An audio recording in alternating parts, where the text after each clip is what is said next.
Today we are grading every exceptional card in Sorcery Contested Realms' newest set, Gothic, on a scale from A to F. After the short intro, we'll get right into the grades, where we'll discuss every card's merits and shortcomings, as well as assign each card a letter grade for how we think they perform in Draft and Sealed. I am joined by my co-host, the creator of Sorcerers at the Core, and one of Europe's most well-known and talented limited players, Nick. Welcome back to the show, Nick. Hey, Mitch. We disagreed on some cards in the ordinary set review, but I think this time we each have less experience with these cards already because I think both of us only have like 5 or so drafts into the format, so might be some more controversy, more good conversations to be had, so looking forward to it. I would appreciate if you take a moment to like and subscribe to this channel. My channel is your go-to place to get tips and tricks for Limited, as well as being a place for you to watch a lot of Limited gameplay content, so I would really appreciate it, and it goes a long way in supporting the show. Trying to get to 1,000 subscribers is like really big for small creators, so being able to get monetized and actually get paid to do this kind of content would be amazing and a real dream come true, so I appreciate it. Okay, I'm gonna quickly go over the grades. A's are bombs that get first picked. B's are basically powerful cards that go in the first few picks of a draft. C's are like playable cards that aren't exciting and aren't terrible to play. D's are pretty bad, but they're probably fine. Like, you can probably get some value out of it. F's are just dumpster fires, and you basically never want to play them. We have a build-around grade, so there might be some cards that get better based on other cards in your deck, so if you build around them, then they get a different grade. Anything else you want to note before we just get right into the cards, Nick? No, let's get to it. Exceptionals for this round. Yeah, I'm excited for these ones. Okay, so we mentioned the exceptional avatars already in the last show, but we didn't really go through them in depth or give them any grades, so we're going to start there because I think that just makes sense. So first one up is Harbinger. This is a 20 life, 1 power avatar. It has tap 2 player draw a sight. All of them have that. And then on setup, determine 3 random squares. Once on your turn, you may cast a minion to one of them and for 1 less. So if you roll like right on top of their avatar, that's like the best place to be. Basically, like, you can just cast stuff right on top of their site. Like, even if they play a site there, you still have permission to cast things to that site. And if it's in the void, like, your opponent's gonna probably avoid putting sites under the squares that you roll. But if you have like void walk minions, that's really good. You can still cast them to that square, or ideally, like, you want to put your site there if your opponent doesn't put their site there, so that you can start casting things to your own site, even though, you still get that discount. So it seemed like this was the one that I was the lowest on at the very beginning. I was just like giving up a spell at the beginning of the game to get a, discount. Doesn't seem that good. Like, Philosopher's Stone obviously is great, but I don't know, like, mana acceleration isn't always the best thing in Limited.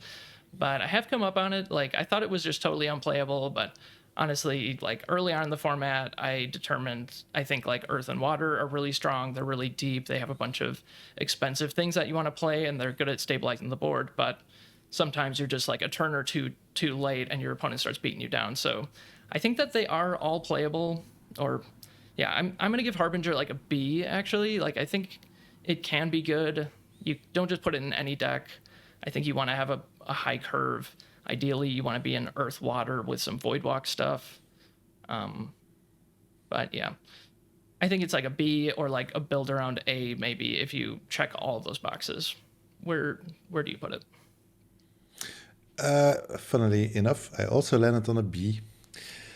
So I think it's a bit what you expect. You want to play for fun, for professional, or to play in tournaments. So it's really a bit how risk averse are you? And so I'm all for control. I want to be in control of my own fate. And so with Harbinger, you get a random effect. And that can be extremely positive, or it can actually be not that great. In the situation that it's not that great, you actually gave up a card, which is a lot. In the case that it's really good, then it is really good. Especially, I mean, in Sorcery, there is a major advantage to be on the play.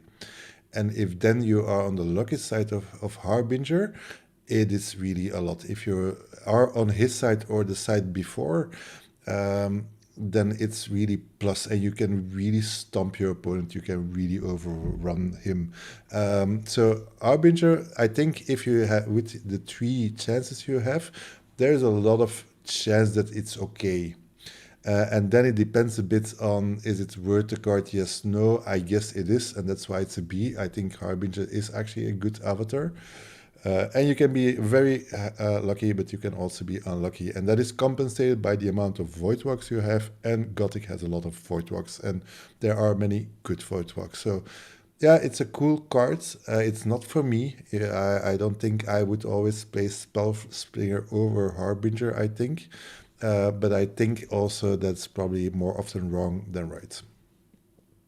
You think it's more often wrong to play it? No, that I should play it more. I think in the end, I mean, if you would count the amount of squares that are in the middle column, basically, because you will put sides towards them and you can choose left or right. So there is a very high chance that you have one very quickly on your sides. You can manipulate your realm or your side that you have that advantage really quickly and just get everything one down cheaper. That is a massive improvement on all your cards. Yeah. So yeah, it depends a bit. Yeah, I have felt like I end games with more cards in hand than I would in other formats. I don't know about you, but and that makes me feel like the Harbinger like mana discount is pretty Exactly. valuable. Like it's not all just about card advantage in this format. Like you will be able to get card advantage. Like there's those sites that give you card advantage. There's just like little ways that you just have enough spells to just like keep going, and it takes a while before the game gets into that top deck mode. So yeah, I'm pretty interested in it. But yeah, you can go ahead and talk about Necromancer. Yeah, Necromancer.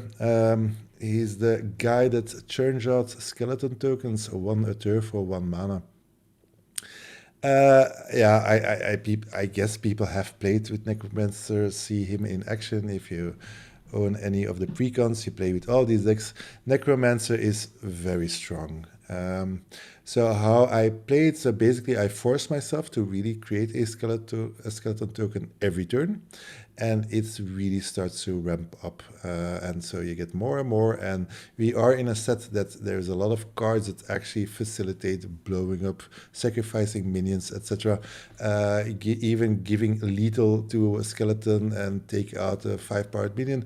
It all happens. And it just continuous pressure. Like if the board gets stalemated, then you are in advantage because you will just take over the board.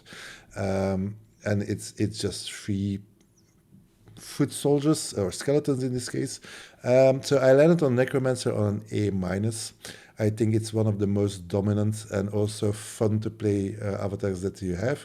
And we also organize a monthly league at the Sources at the Core Discord.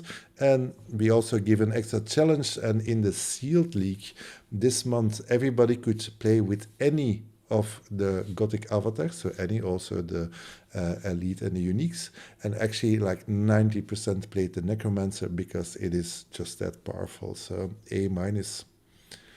All right, yeah, I'm just giving it an A plus. Like it might not be Okay. quite as powerful as some of the like A plus level spells, but like it's an avatar, so you just always have it.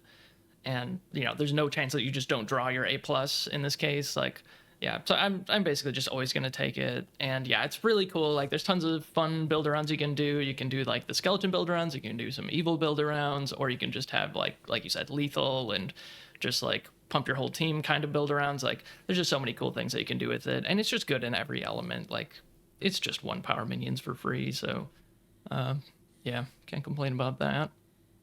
Okay, next is Persecutor. This is another one that I was a little bit low on at the beginning of the format, but then I started losing to it, and now I'm like, okay, this is a real avatar. It is pretty good. So this is the 20 life, 2 power, and then it says once on your turn, Persecutor may step toward the closest evil or brand enemies to your cards. Treat them as evil this turn.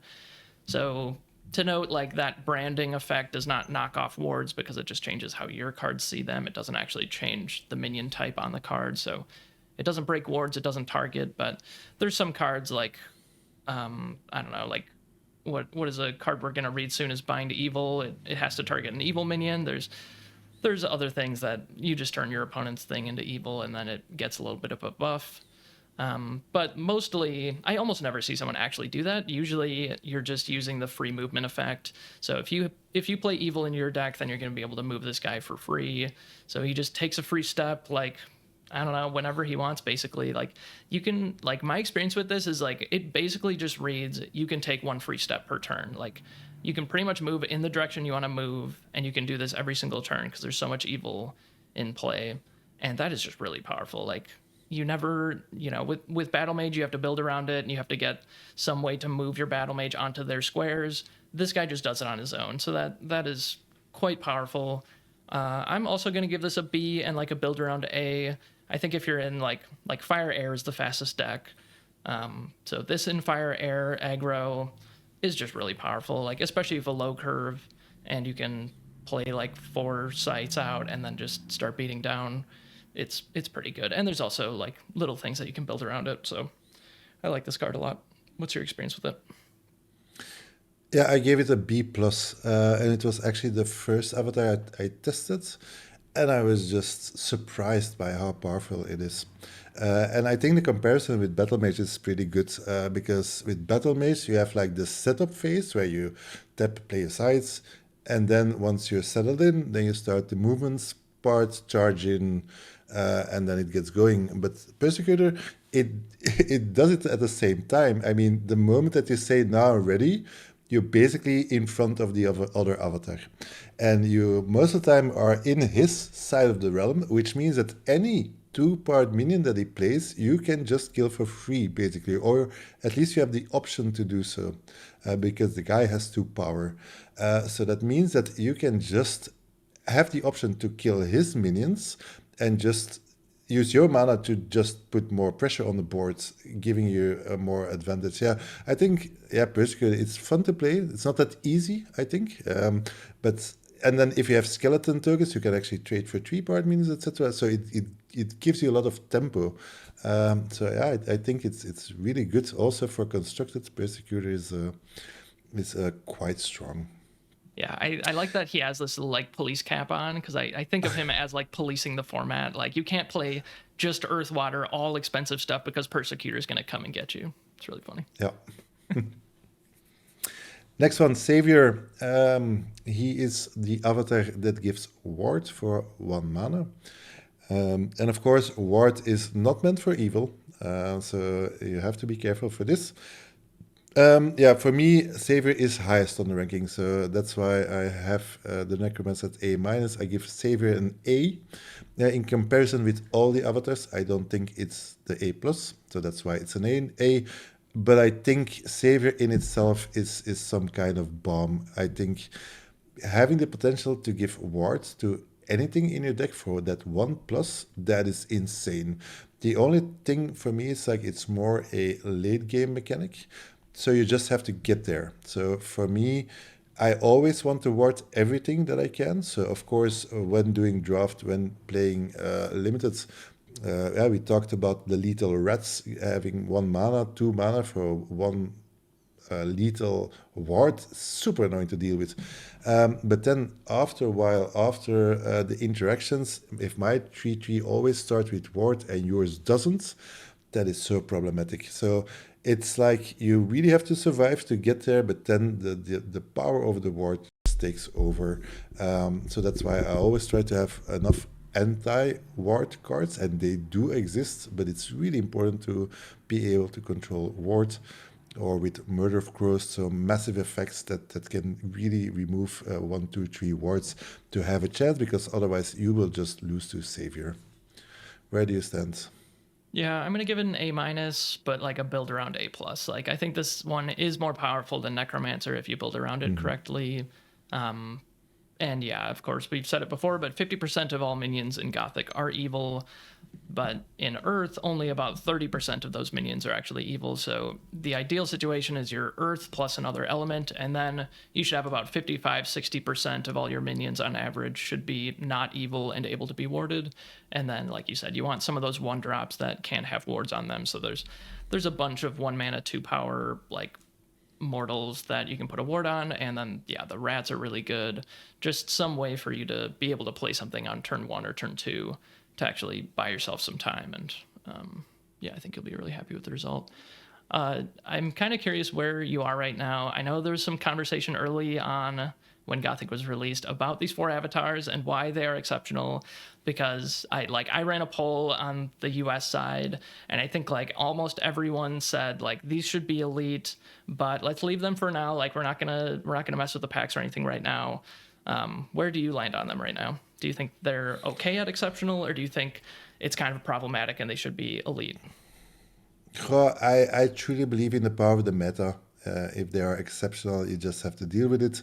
And yes, I mean, you cannot ignore them. If they are exceptional, you have to take them into account and you have to build towards them. If you ignore it and just should say it's not fair, it is what it is. So if I just would look at the power level, I would say definitely for Savior, I would put Savior as a unique even. I think it is that crazy, and Necromancer as an elite, and I think Harbinger and Persecutor are exceptional to Persecutor is also more on the elite side because it's a true powerhouse.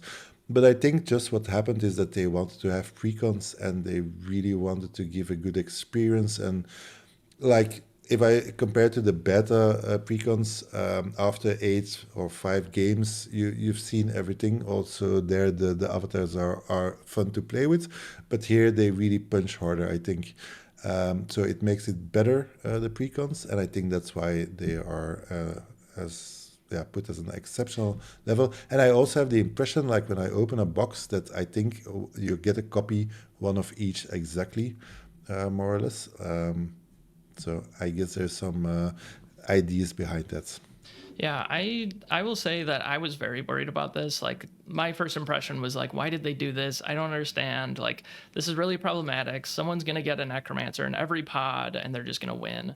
But honestly, like I really like the tension of having these avatars at exceptional. Like there is like counterplay to all of them. Like if Savior just plays like 3 minions in a row with a ward and then you just cast Feast for Crows, like they just wasted like a ton of their tempo and you kind of like blew them out. Like you kind of just negated all of this work that they were doing. Like there are cards that do punish these avatars, and there's ways that you can just build your deck like against these avatars. And I just think that's really cool. And all of them do have a lot of build around potential. And I've been asking for build arounds in limited, and we really got them. Like these are really cool and fun to play.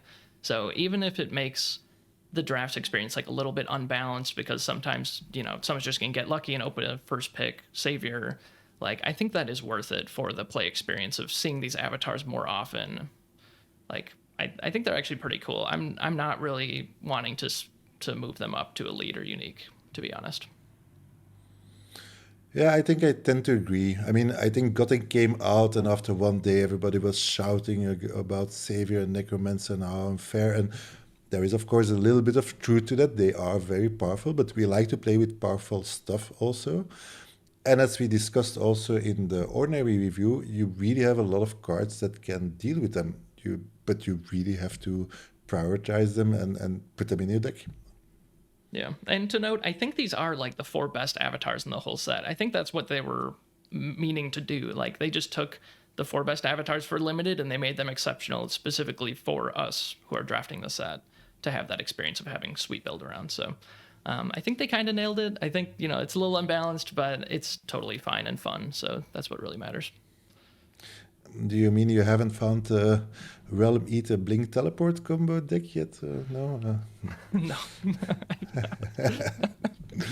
Okay, let's move on to Earth now. So the first card we have is Bind Evil.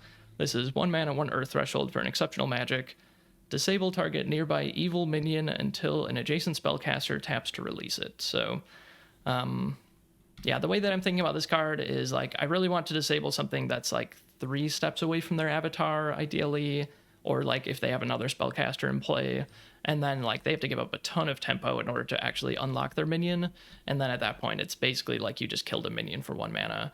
But you also might have to move your avatar closer to their thing because it's only nearby. So ideally you have some spellcasters, or you're playing Persecutor, and then you can move toward their thing for free, and you can brand it as evil for free. So I don't know. I think this is like a build around, honestly, but I don't know. On average, I guess I'm gonna give it like a B minus, and then the build around is like B or B plus, something like that. What do you think about it? Yeah, I have it written as a C plus and also a build around B. So I think if you really go for a fast deck, then actually it is a 1 mana removal spell. The problematic, so it has two potentially problematic things. The one is the being nearby, but that is for all these kind of cards. Like you do have to have your spellcaster nearby. So if you play with Persecutor, then that's easy. And then the other part is the evil minion. So it will not always be effective because there are also a lot of mortal, there are annoying angels, etc. But on the other hand, there's always evil in the deck. So I don't like cards that are too limited. I just want to do the thing that I want to do at a given time. On the other hand, this is potentially a 1 mana removal spell. And that is perhaps the biggest comment I have for Gothic in general. It is a difficult set. Gothic is really difficult because you have so many cards like these. They are not always great or they're very specific, but it's like general enough that probably you will find a spot. You just don't always control when it will happen, but it will happen. And so it raises actually the skill level, I think, to find this more chaotic environment of cards that actually work together and are powerful enough. So bind evil, removing something for one, it's amazing. If you don't get it, if they have spellcasters nearby, it can be problematic. So build around B, C plus. But gut feeling, if I can avoid it and just play something else with simpler removal, I will probably play that one over this one. So to be tested still. Next one, Bitten. 1 mana, 2 power, exceptional mortal with 1 earth threshold. It has Genesis, strike target nearby evil minion. And it also has a Deathrite ability, summon a skeleton token here under your opponent's control. Ha, what a difficult card. So there is clearly an upside. There are actually 2 upsides to this card, and there is the Deathrite. You give your opponent a skeleton token. So I have it as a C plus. Because if I then compare it to a Vile Imp, I think we all like Vile Imps, 2 mana for 2 power to do 2 damage to something. Here again, it is only evil, but again, there's so much evil, so you will probably find... so you actually have the option to play it fast as just a 2-powered body, but in the end, it will always generate a skeleton token. So I think this card actually gives value, but you have to find the right spot for it, and then you always have this dilemma: do I play it quickly and just go for damage, or do I just keep it in hand and then potentially having to wait too long? So that's why I didn't go to B minus, and I think C plus. And sometimes you can just have it in your hand that is just played as a C minus, and that you would wish that you have something else in your hands. What about you? Yeah, I would love for this to be a B minus. Like, it feels like it is when you read it. It's like, this is violent for 1 less mana sometimes, but then, yeah, it has a downside. Sometimes it just doesn't hit anything. Sometimes their stuff is just too big for it. So, yeah, it's a balanced Violimp, and yeah, I think it's like a C+. That's probably right. Okay, the next is Necropotence. This is 1 mana, 1 earth threshold for an exceptional magic. Give a nearby allied undead +3 power this turn. So this one is just a build around. Like, I gave it a D, but it's a build around B minus is what I put it at. So obviously you need to have some amount of skeletons, ideally, but other undead is also fine. So you want to be in like Earth Air most likely, or you can just be playing Necromancer and be in Earth, and then you're all set. So I think this is pretty powerful in Necromancer. Like, if it is just 1 mana and like tap your skeleton to kill a 4-power minion, like, that's crazy good. So, but it's a B minus because like that won't always be the case. Sometimes it'll have blockers, sometimes you have to move to be near your skeleton, sometimes, you know, things just don't line up perfectly for that to happen, but when it does, it's super powerful. So I give it a build around B minus. What do you think? Yeah, I have it as a C minus. I think we have overpower in beta, which was +2 power. This is +3 power, but then it's only undead. It's not evil, it's really undead. So yeah, I mean, yes, it could hurt your opponent, but it's very situational. If your deck is full of undeads and you want to have that extra punch, why not? But probably there are just better cards to be put in the deck. Next one, Town Priest, 1 mana for 1 power minion, 1 Earth Threshold, a Genesis ability that says return target adjacent evil minion to its owner's hand. So these are always difficult cards. This is about tempo.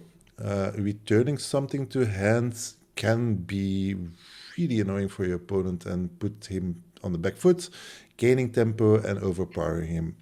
So that is the upsides. That is the best scenario. And then it's good, but you're giving away a full card to gain the tempo. And since I do not know when the Town Priest will be drawn, I tend to not play this kind of card. So I just give it a C minus. If I have to play with it, I will probably find a way to gain a little advantage. But I think probably that advantage is not enough to dedicate a full card to it. Yeah, I gave it a D plus, so I'm pretty close to you. I gave it like a C plus build around in Persecutor because you can brand their things as evil. Maybe that is good, and Persecutor can take advantage of that tempo that you gain. So if you're in like Earth Air or Earth Fire aggro Persecutor deck, then this is probably an okay card and isn't the worst thing if you play it. I mean, yeah, card advantage is better than tempo is usually the case in limited. I don't know, maybe this format is different, but so far I think that is still the case, and this isn't going to be an amazing card in just a random deck. So, but bouncing someone's slug with this is going to be crazy. So. Next is Consecrate. This is 2 mana, 2 Earth Threshold for an exceptional magic. An ally wards its site, then may transform it into a consecrated ground from your collection. So this gets a named card from your collection, so you do just get it for free.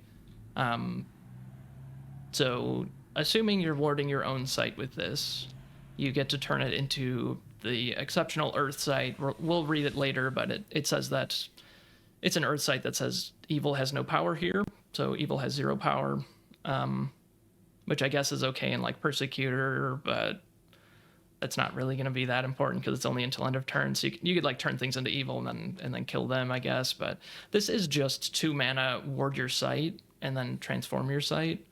I mean, if you're warding your opponent's site, I guess you can screw their threshold, but that doesn't seem very good. Yeah, so I don't really like this card. I think it's like a D. Maybe there's something you can do in Persecutor, but I'm not really that interested in it. No, I have it as a D as well. It's just not playable. It doesn't do enough. Next one, Enduring Fate. 2 mana, 1 Air Threshold. This one is a magic that says ward an allied minion. Until your next turn, it takes damage for its nearby allies instead. I struggle with this card. So without a doubt, this is a good card. So I gave it a B. Why? Because it does not have the nearby stuff. It is really just ward and allied minions. So anywhere at the deck at a given time, you just ward, you attack, you get the advantage. They don't see it coming. So that's a good thing. The second good thing is that this actually, it says until your next turn. So this also means that you can protect your avatar when you are on death's door. Also, if you just do it completely defensively, it is also warded. So that means that your avatar or that minion has to get 2 times damage before the avatar can be. So that actually can save you a full turn when you're on death's door. That is a lot of value, and there are not a lot of cards that have that effect. Then it actually also has the option to do both. Like you ward something, you attack something, you kill something, and then you save other nearby allies that can attack, or first you attack and then they ward. So it is actually a very complex card, and I struggle always with the right timing to play this card. When is the good time to get that value? Because sometimes you just want to attack, but then your allies deal damage or get damage, and then the card that you played it on will also die because of that effect, etc. So yeah, I have it as a B, and I'm still figuring it out. All right, yeah, I read this card and like part of me knows that it's playable, But then the other part of me just sees it and I'm like, I just don't ever see me like putting this in my deck over a minion or over a removal spell or something. So it's probably one of those cards, like maybe it reminds me of like Banishment a little bit, where like it's a card that I feel like is playable and I want to put in my deck, but I just know that I'm just unlikely to actually do it. So I gave it a C minus, which is like I don't know, I just don't really see myself putting this in the deck, but it does look good. So maybe I should just test it. I tested it twice now, and twice it's actually good. And honestly, once we were both on death's door, and I actually killed my opponent with it because my avatar could attack. So it has really a lot of upside, but it's really, yeah, the timing is difficult.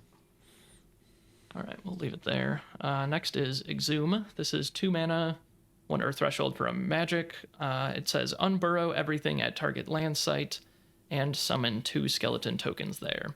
So it doesn't say an Earth site, so it's any site that isn't a water site. You can target even your opponents, and even if it doesn't have anything burrowed there, you can still just target whatever site you want.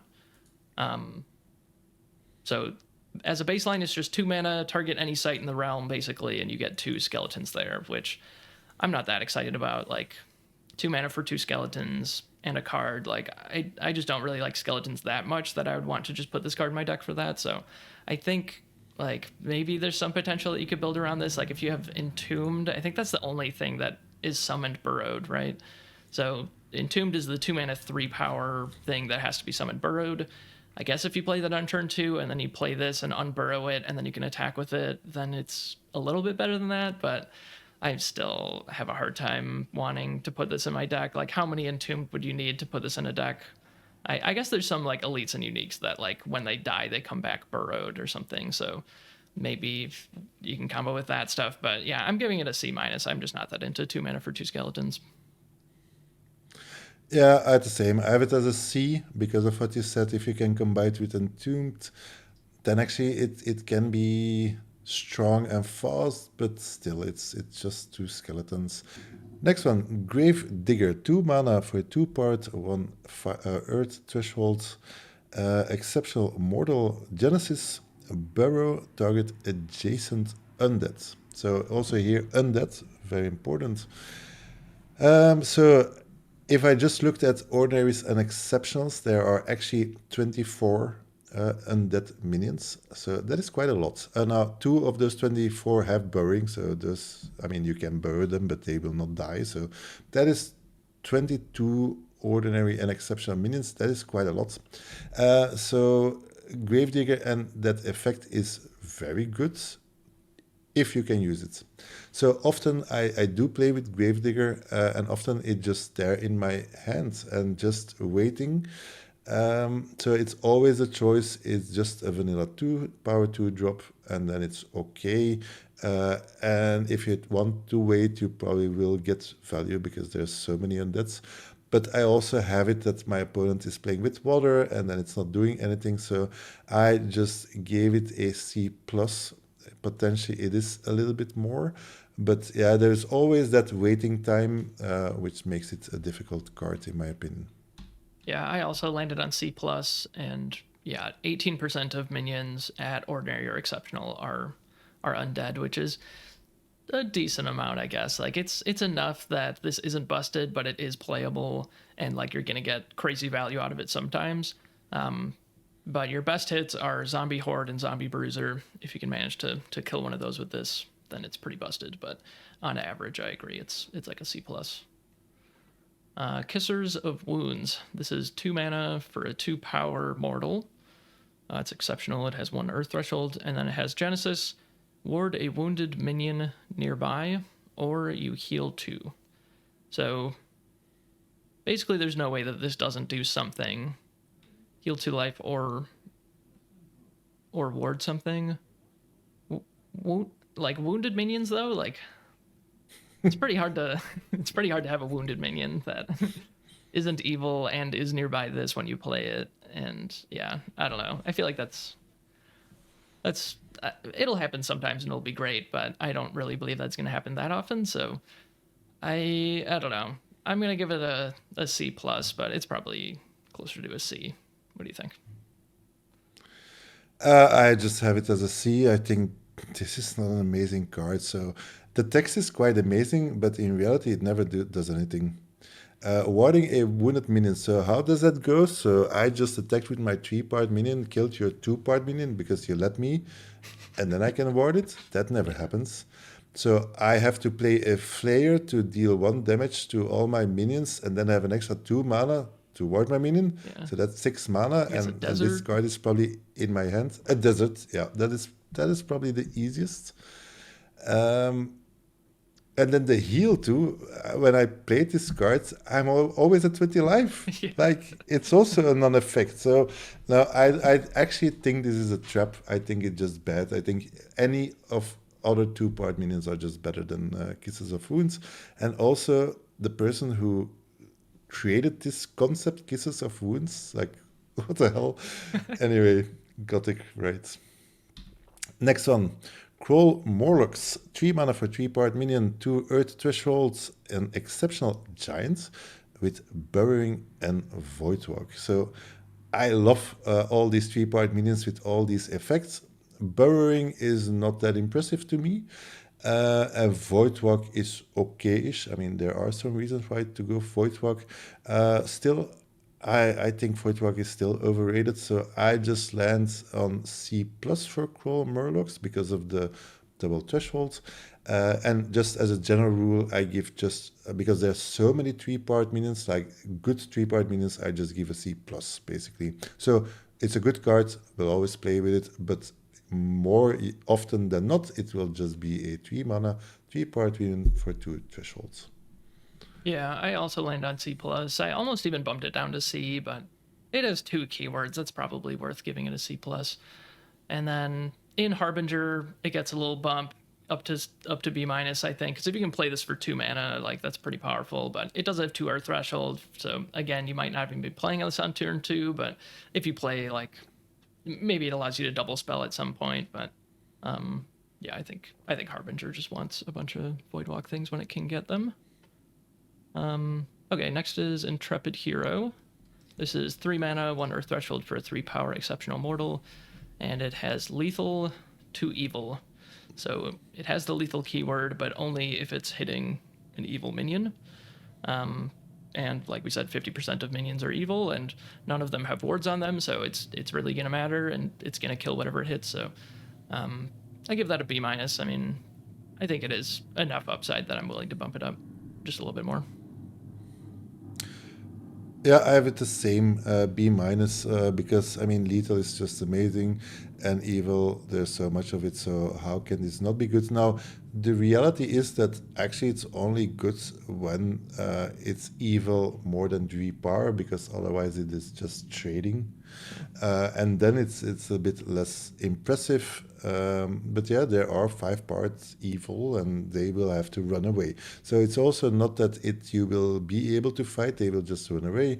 So it's also more an area control card. But even then, as you say, your opponent has to deal with it. Next one, Order of the White Wing. 3 mana for 3-part minion, also double thresholds. This one is a mortal. It comes with a ward. If a minion would be summoned nearby and it wasn't cast from hand, banish it. I think Order is a strong card. I think anything that starts 3 power with ward is by default a B card, because yeah, that is what you want. The War of Nutrition is still 3-part minions, and if yours have ward, you just have a big edge from the start. And then that ability, if a minion would be summoned nearby and wasn't cast from hand, banish it. That means everything that generates tokens is affected. It is just free. Also, you are impacted, of course, but there is the card that summons skeletons on all sides. There are the ghouls that are summoned.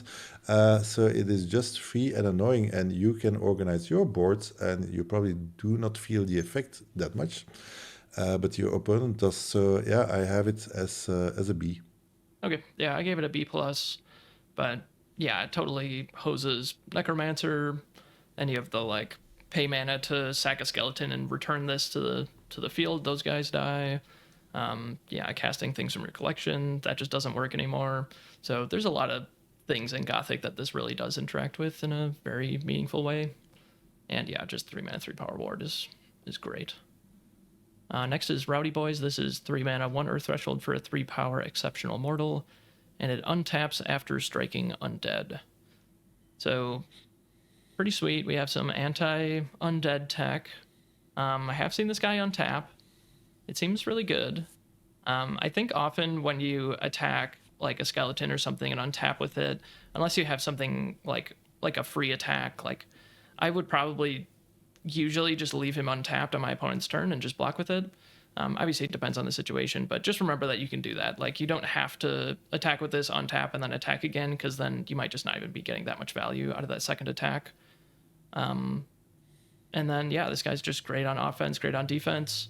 You can also block with it on your opponent's turn. It'll untap if it's blocking an undead, so they're probably just not going to be able to do that. Yeah, so I give this a B-. That's pretty significant upside. Yeah, I hear your reasoning. I have it as a C plus because whenever I see it, it just doesn't happen that often that it's really relevant. Because yeah, people will just position their board differently most of the time. It could limit their cards, like if they would summon tokens and then they might decide not to do it. So I think there's a little bit of upside, but not that much. So C plus is fine for me. Next one, Dead Knight, 4 mana for 3 part, double threshold, exceptional undead. And it says, other nearby undead allies have +1 power. Yeah, I have it by default as a B-. 4 mana for 3 power, it's okay if the effect is there. In reality, I probably will play it to buff an undead of mine +1 and be able to trade upwards with it. So probably I will have a quick benefit from it. But I gave it a build around B+. If you really go for a lot of undead, and skeletons are undead. So with Necromancer, for instance, I mean, it's not that difficult to generate a lot of tokens, and then the Dead Knight actually can become +3 damage, surprisingly. So it has a lot of potential. I think the card looks amazing. I just think it's a very good card. All right, yeah, I gave this a C and a build around B, and yeah, it's like Necromancer, and then I don't know, like how many undead do you need before you play this? Like before it's, I guess, like a C plus. Like, yeah, 1. Yeah. At the very minimum, I mean, like yeah, right. Everything above is. Yeah, I would want, yeah, maybe a couple, but yeah, it's not that high of a threshold. Like, this is just a good minion, and there's just tons of undead. So undead is the most supported of the tribes, I think, in this format. So this card just fits right in. Okay, Guardian Angel is next. This is 4 mana, 2 Earth Threshold for a 3 power exceptional angel.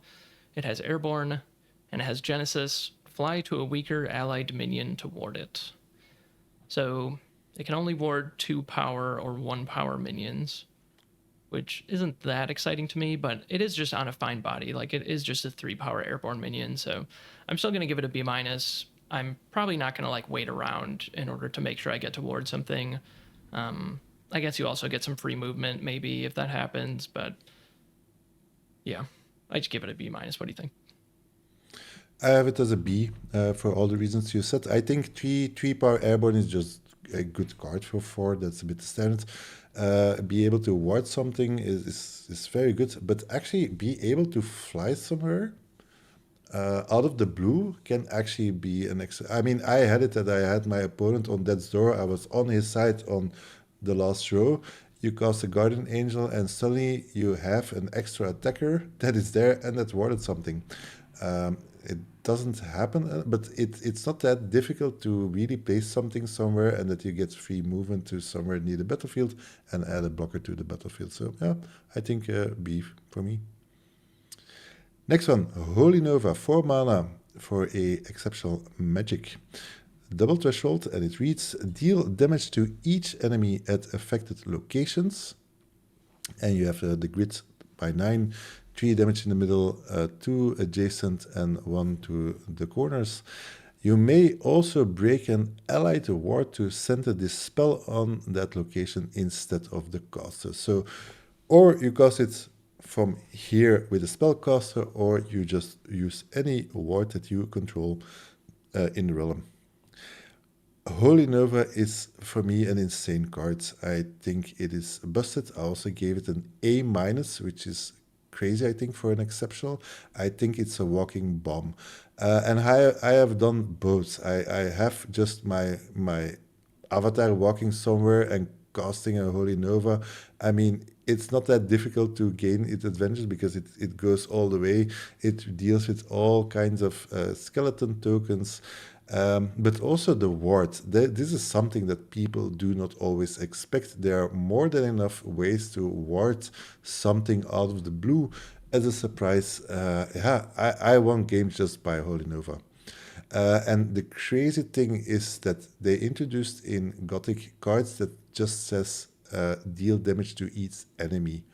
And that is a big thing for Holy Nova because you can drop this mini grenade somewhere in the realm and you have no effect on this. None of your creatures are infected and it can screw up their whole setup. So yeah, Holy Nova, very strong. All right, yeah, I'll give it a B plus, and then I don't know. The more wards you have, the better it is. But yeah, this is a pretty incredible card, and direct damage is just really important to have in Earth. There's just not that much of it.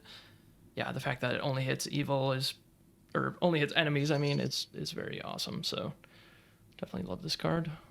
The last Earth card is Zombie Bruiser. This is 4 mana, 2 Earth Threshold for a 4 power exceptional undead. And it has the activated ability you can pay 4 mana and sacrifice a skeleton token to summon Zombie Bruiser from your cemetery there. So wherever your skeleton is, this can go there, even if it's on your opponent's site. So yeah, I mean, 4 mana for 4 power, we already love that. That's like a B minus. And if you ever get to just pay 4 mana and get this back, then it's just completely busted. So I give it like a B plus, like assuming you have at least a skeleton or 2 in your deck, like this is just going to be incredible. And if you're a necromancer, like this is just your win condition. Like you just have to survive long enough to get this back a bunch of times and you'll just win the game. So it's probably like a build around A, depending on how many skeletons you get. Yeah, I also have it as a B plus. Everything that you said. Now there is a card that is called Smite that banishes cards. So this is just your Smite draw. I don't know how you say it. It will attract all the smites because they have to remove it. So for me, it is just a brown bear, and I love brown bears. It just hits hard without doing anything special. If you can get this back even once, that is so much value transforming a skeleton to this guy. Amazing. All right, that moves us to fire. I will start us off with Flagellant. This is 2 mana, 1 fire threshold for a 2 power exceptional mortal. Whenever Flagellant takes damage, you heal 1.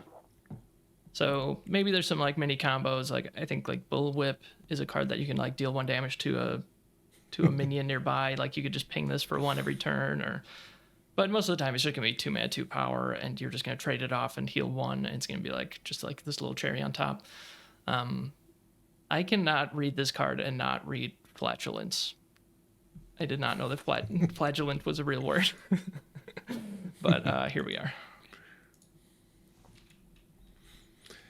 Yeah, I just have it as a C minus. I think the card is bad.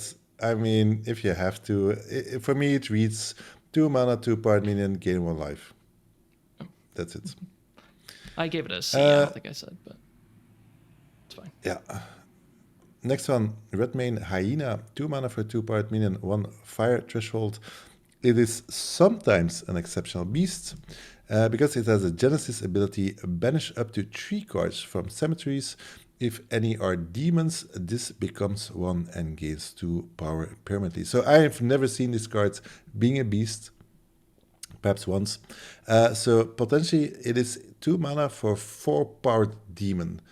That is insane. And then you can say, oh, but you have to have a demon. Well, honestly, I've seen this card in play so quickly, like turn 3 with transformed to 4 powered minion.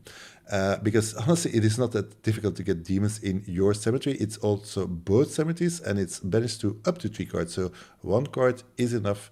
And even later in the game, this is just 2 mana for 4 powered minion. That is just amazing. So I gave it a B. It's a solid card. And then there is this extra fun effect with the air sight. Forgot the name, but that lets you cast 2 mana minions anywhere as a Genesis effect. This is a 2 mana minion. The Genesis effect will occur once it's there, so surprisingly, you can actually cast a 4-part minion anywhere you want. I don't guess it happens that often, but there is that potential. So what'd you give it? I gave it a B. Okay. Yeah, I gave it a C plus, but built around B. But honestly, like you just have to put like a few demons in your deck, and then it's a B. Like, yeah. I would just try not to play this early. Like, I would really want to get the 4 power out of this thing. Like, if you really don't have any other thing to play on turn 2, and you're on the draw, then I would probably just play it out. But if I'm on the play, I might just hold it in hand. I'm not really sure. But yeah, this seems pretty powerful. About 15% of minions are demons, so not the worst thing. Like, not the most difficult thing to actually turn on. But yeah, it's super powerful if it does. Centrophy is next. This is 2 mana, 1 fire threshold for a 2 power exceptional fairy. And has Genesis, target adjacent site is silenced and provides no threshold while Centrophy is in the realm. So the cool thing you can do with this is you can kill submerged minions with it. That's pretty sweet. If that ever happens, that's pretty busted. It can also, I guess, like pop wards on sites. It can threshold screw your opponent. It can silence some powerful site, but there's usually not that many sites that you want to silence. Yeah, I give it a C plus. I think that wraps up into like a decent minion. Like, it's probably not going to stick around for that long, but maybe you get to kill something. Maybe you threshold screw them for 1 turn or something. Yeah, I also have it as a C minus. I don't think the card is good. I'm also not that impressed by ward on sites. So yeah, I don't think I will play this. Also for newer players, so if you silence a site, it will still generate mana. Otherwise, that would make it a busted card. So it is really just to nullify sites. But in constructed, potentially this is different. But in limited, how many sites will actually matter? Next one, Accusation. 3 mana, double fire threshold for an exceptional magic. Target opponent reveals their hand and banishes a card. If any of their cards are allies or evil, you may choose which. Difficult cards. And I actually graded as a C minus to a C, which potentially is wrong because people told me this is amazing cards because you can actually see their whole hands, which is a lot of information, very important in limited to know what your opponent has to plan all the extra turns, a lot of value there. Plus, yeah, you can banish something and the chances that they have something evil is high. The downside is that it's 3 mana. So most of the time, I just want to cast a 3-part minion on turn 3 because I'm afraid. So this is more like a tempo thing. When do you play this? And potentially, if you cast this on turn 5 or 6, it's probably still good. So it's more there. But then I do not want to have it in hand. So yeah, I'm still trying to figure it out. So I'm really curious how you grade this card. So I currently am not playing with it, but perhaps I should. Yeah, I gave it a C. I don't know, like, yeah, I would rather have things on board or like removal spell or something. Like, it's a 1-for-1. Like, you get a card out of their hand, but you had to pay 3 mana. And then, yeah, I'm just like, if they ever get to choose the card too, like, they can choose a site if they want to, and then they can just draw a site for turn. So I just don't really think that's very impressive. And like, it does have upside. Like, if you do get to see, I mean, you do get to see their hand either way, right? But then if they have evil, you get to choose their best thing. I don't know. But what if their hand just has like 3 power minions and it's like, I don't care which one you take. Like, yeah. And then it's like, this kind of wants to be in Persecutor because Persecutor can like brand something as evil and then you can make sure you can always choose something. But then like Persecutor is also wanting to beat down and stuff. So it's not even that good in Persecutor, right? So yeah, I just give it a C. I'm not really that impressed by it, but yeah, we'll see as the format goes on. I'm sure people will cast it against me. I probably won't be the one casting it, but I will judge it based on that.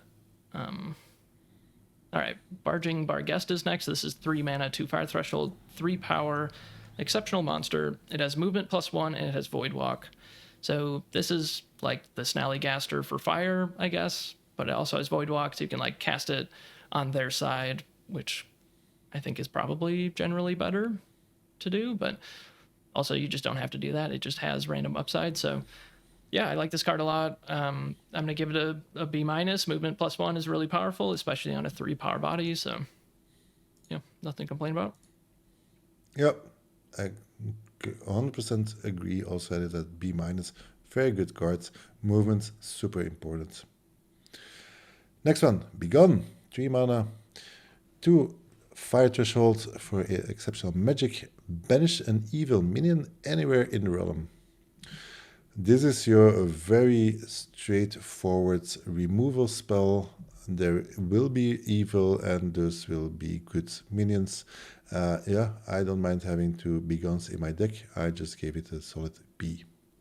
Yeah, I give it a B as well. And this is the card that cares about evil that Persecutor does really want. Like, it can just brand anything anywhere, and then it can cast this and banish anything anywhere.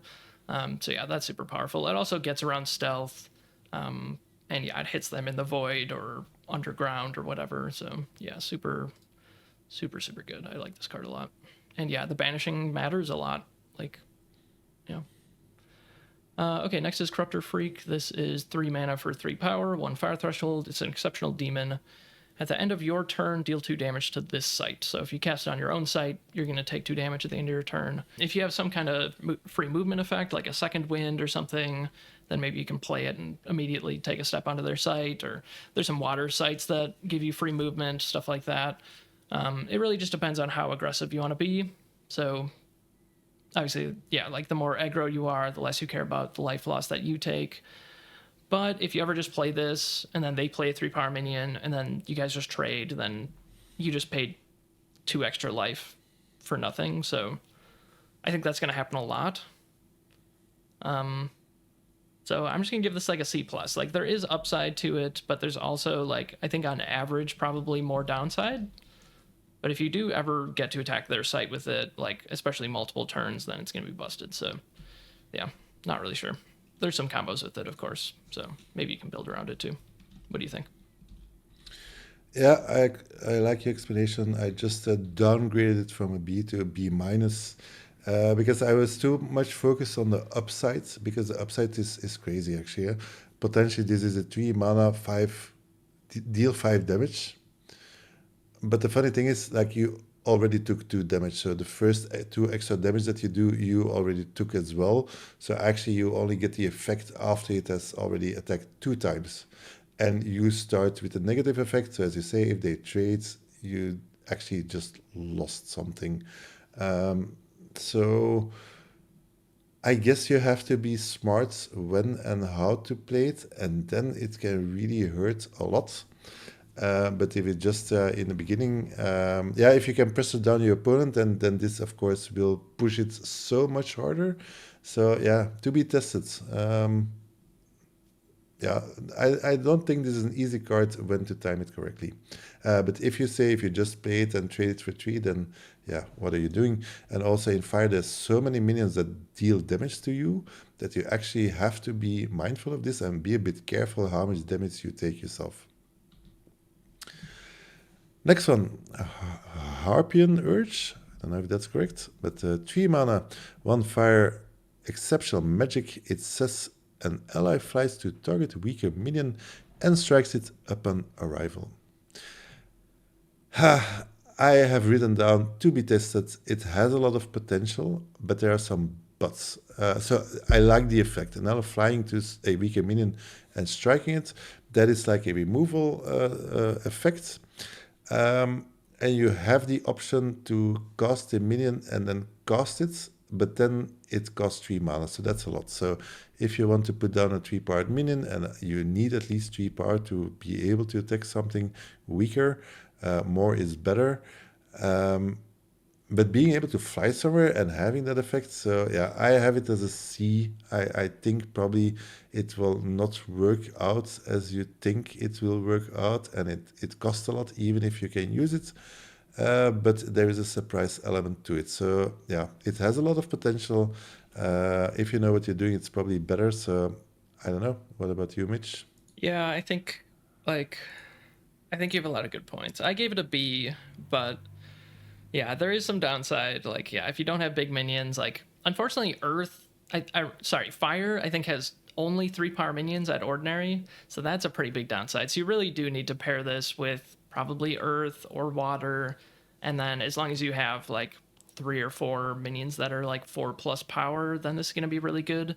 So I guess it's more of a build around. But when it works, it's just like grapple shot for fire, so that's super powerful. But yeah, you make some good points. It's not for every deck. If you're in fire air, like there's hardly anything that's over 3 power at lower rarities, so then it's just kind of mediocre. But you can always do Yeah, something with it probably. So I don't know.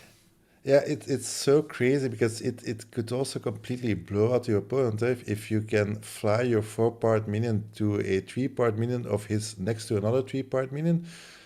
Yeah, that is just such a massive advantage. So yeah, I do not know yet.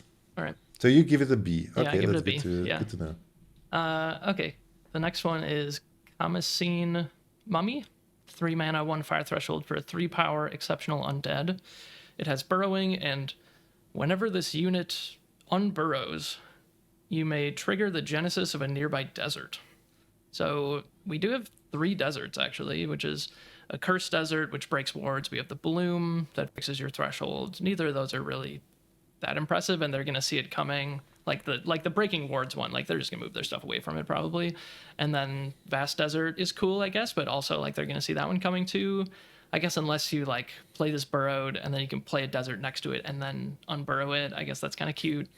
But yeah, that's kind of living a dream. Like I'm just gonna play this on the surface, and it's not gonna matter that it has burrowing. So it's just like a C or C plus. I don't really see this ever triggering.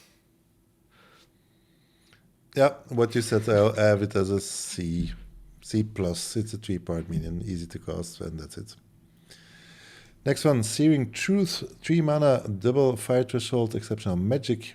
Target player draws and reveals 2 spells, then takes damage equal to the higher mana cost. So this is to me strangely a kill spell. If your opponent is on death's door, just let them draw a card and they die. It's easy. Um, I don't dare to cast it on myself. Like, can you imagine that you draw your 5 power minion or cost minion and it have to take 5 damage? Yes, you do get 2 cards, but you also have to spend a turn or half a turn to be able to cast it. So yeah, it's a strange card. Like, but then again, if you're ahead, if you have 18 life and you pressure your opponent and he's at 7, then sure, why not draw 2 cards and it will then get you there. So yeah, it's not an easy card. So I have it as B minus because it is card draw and it potentially just can kill your opponent. That's always good. Um, yeah, where do you have it? Yeah, I also landed on B minus. I was a bit lower on it at the beginning, but like, yeah, you can't deny like 3 mana draw 2 cards is just super powerful, and the fact that it's also it just kills them when they're on death's door, like no questions asked. But I have taken 6 damage to this and then lost the game, and I have killed my opponent with it. So like, it's super powerful. It can totally backfire. It's horrible when you're behind. So yeah, I don't know. I landed on B minus. It's a very important card to the format probably. Like you're gonna see it a lot, but it's gonna be either great or really bad. So, yeah, pretty hard card to rate honestly. But I think we're right at B minus. Like I don't think I want like 2 of these in my deck, but I think one of them is gonna be really nice. Like just being able to refuel late in the game when you have a bunch of life or something. But I guess like the more aggro you are, the better because you're gonna be able to use this as the death blow. Like you're going to be able to just refuel when you empty your hand. You're going to have a lower curve, so you're not going to take as much damage from it. So that's all good. But also, like, I do just want to play this in my control decks. Like, control decks also just want to draw cards, but it sucks that you're taking a bunch of damage. Yeah, I don't know. I love this card, but I also think like there are some serious downsides. I'm not really sure what to do with it, but I'm gonna play one in probably every deck. Okay, next is Slobbermaw. This is 3 mana, 1 fire threshold for a 4 power exceptional monster. It has Genesis, sacrifice a minion, or Slobbermaw deals 4 damage to you. So you don't really want to be taking 4 damage. That's pretty serious. So I give it a C in just like a random deck, but I think if you have a bunch of skeletons, or if you're seriously hyper aggro and you really don't think you're going to care about taking 4 damage, then like, yeah, this is just Lugbog Cat. Like, that's super powerful. But yeah, if you're Necromancer and you can just sack a skeleton, like, that's great. If you have like Virgin and Prayer or some of the other like one power minions that just have like a Genesis ability, and then you don't care about the 1 power minion anymore, then that's kind of fine too. Yeah, so C, build around B. What do you think? Yeah, I'm similar. I have it as B minus, build around B, because it just gives you a lot of options. I think Lugboat Cat is just unfair. 3 mana for a 4 power minion or a unicorn, that is so good. And so here you have that downside. But even if you're on the play and you cast for 3 mana 4 power minion, who cares about taking 4 damage? If you dominate the board state of your opponent and pressure him in a corner, it's fine. If they remove it and you took the 4 damage, then it's fair. So I think actually it's a good design. And then with skeletons or even with frogs, yeah, just sack a minion and you're good. So I like the cards. Yeah, you're right. I don't know why I put C. I'm upgrading to B minus. You're right. I'm not taking this under a C plus like random 3 mana 3 power minion. Like, it is way better than that. Next one, Fallen Angel, 4 mana for 3 powered airborne minion, 2 earth, 2 fire threshold, exceptional angel. And with this airborne, it says nearby allied demons have +1 power. So it's similar as our the guy that buffs the undead, but this one flies, and I always love 3-powered flying minions, so that is by definition at least a B minus to me. And then nearby allied demons, again the +1 power, and also as the other one, it's nearby, so even you can position it quite well. If you look at demons, I think we have the Mesmer Demon and Lesser Blood Demon, which are just very good ordinaries or playable ordinaries. Also, that Redmane Hyena that we talked about is a demon.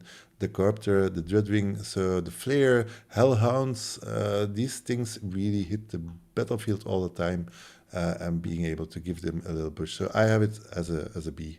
I like the card a lot. Okay. Yeah, I gave it a B minus, but yeah, the more demons you have, the better. Yeah, and I guess this one is just better than the Death Knight, like, by a long shot, because this one has Airborne. Also, it's in the demon element, whereas like Death Knight is really like an Earth Air card because most of the undead are in air, whereas Fire has like basically all of the demons. So you're just always gonna be able to buff stuff with this. So it's really not even a build around. It's just a good card. That is 4 mana, 1 fire threshold for a 2 power exceptional undead. It has Genesis, rolls forward 2 steps, striking another unit at each location it enters. So it's kind of like a heat ray, right? But you have to go back. So you can probably like kill their 2-drop and then strike their avatar for 2 or something. Like, that's pretty big upside. I don't know. I haven't been that impressed by this card, like, surprisingly, but I'm still gonna give it a B. I just haven't. I don't know. I mean, I know that it's good. I don't think it's bad, but I could see actually moving down a little bit on this card. It's just not quite as flexible as I thought it was going to be. Like, a 2-power minion at that stage in the game sometimes just isn't relevant. So you really need to get value out of that 2 damage, which you might have to include extra damage to actually take down what you want to kill with it. So it might just like facilitate trading up, which is totally fine still because you still have a minion left over. I don't know. What do you think? I have it as a B minus. So I think Heat Ray is a good comparison. But it costs 1 extra mana, and that is actually a big deal. The upside is that actually it is not a Heat Ray, because a Heat Ray is a projectile that starts at a spellcaster. This one can just hit the board anywhere on any of the columns, so that makes it better. And sometimes Heat Ray just has so much value. I mean, and this is the same thing. Sometimes, if everything is lining up, and you can do 2 damage to 2 minions and his avatar. That is a lot. But I also had the when it happens that you just place it down, it only does 2 damage but doesn't take something out, and you have to still sacrifice something else, and then suddenly you have a 2-part minion somewhere on the board that you're not able to protect and that they can easily take out again. Then it's not that amazing. So I have it as B minus. I think the card is actually good to very good, and you just have to watch out when to play it. Next one, Race. It's a 4 mana double fire threshold, a magic. It says an ally destroys a site, it occupies and all artifacts there. Just as a card, it is a good card. Cards that destroy sites are super annoying. Like, you gain tempo by destroying sites. The downside is it's cost 4 mana, it's already well into the game. Do you actually have time for this? And so my answer in this, in Limited, no, you do not have time for this. The fact that you're able to get to a site where there is an artifact, that is not easy because most artifacts are carried. So that means, yeah, you're not killing the minion because otherwise you would just take the artifact. So that is just not happening. So it's really about destroying a site. And in Limited, it's not happening. So I have it as a C minus, perhaps a C. Perhaps I should test it actually, because losing a site is more annoying for your opponent than you think, but I don't have room for it. Yeah, I'm just not interested in site destruction. Like, 4 mana, you have to have a minion there. Like, there's a bunch of setup cost, and it's not even a big payoff. So I'm just giving it an F, but I think it is higher than F, but there's just no way I'm ever putting this in a deck. All right, next is Wreathed in Righteousness. This is 5 mana, 2 fire threshold for another magic. Ward all minions at target location, then deal damage to minions at affected location. So you choose a site, you ward all minions there, which can include your opponents, which is kind of awkward. And then it deals 0 damage to that site, so it doesn't actually deal damage on that site. Otherwise, it would just break your ward, I guess. And that deals 2 damage to everything nearby. I don't know. I have not seen this card yet. It does seem powerful. Like, if you do just ward your minion, and then it's kind of like a mini Holy Nova, like, that's pretty sweet. And then, yeah, like, if you have a minion there and they have an evil minion there, then you can maybe, like, ward your minion, kill some stuff around it, and then be able to just attack and kill their minion. Like, there's definitely huge upside on this card. It is a little bit expensive, but I'm still going to give it a B. Like, I'm just going to believe that this is going to be able to do something good for you. Like 2 damage is just going to be enough to deal with a bunch of random stuff. So, yeah, just don't accidentally ward your opponent's minions with this. I have it as a B minus, and I have it as to be tested. It's really expensive. Like, I mean, I'm thinking, has it been that long already? Like the lava flow. Mm-hmm. Like lava flow, that is a bomb. That costs 5 million and it just destroys your opponent. Yeah. This thing, it's like, on the one side, it's good for you because you get ward. On the other hand, you deal damage to other stuff. It's a weird card. And yeah, if I think, yes, I can ward my 3-part minion and then I can kill his 5-part minion, which has 2 damage, but I feel already exhausted talking about it, thinking about it. So I don't know. I think it's true. You probably will get value, but is it really a 5 cost cards?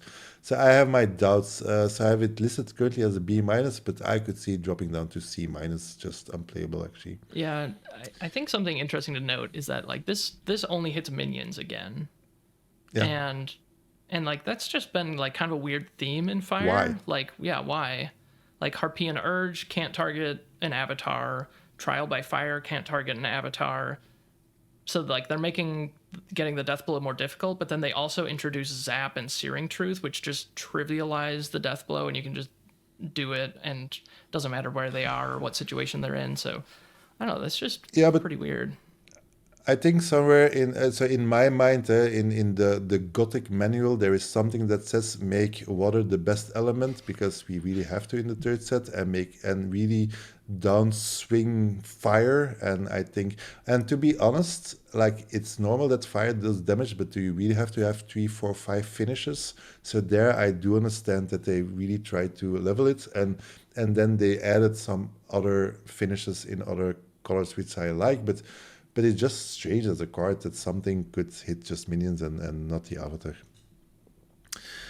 Okay, moving on to the Zeppelin of Zealots. 5 mana for a 4 powered exceptional mortals with, tada, 3 fire threshold. So this one you really have to be committed to fire.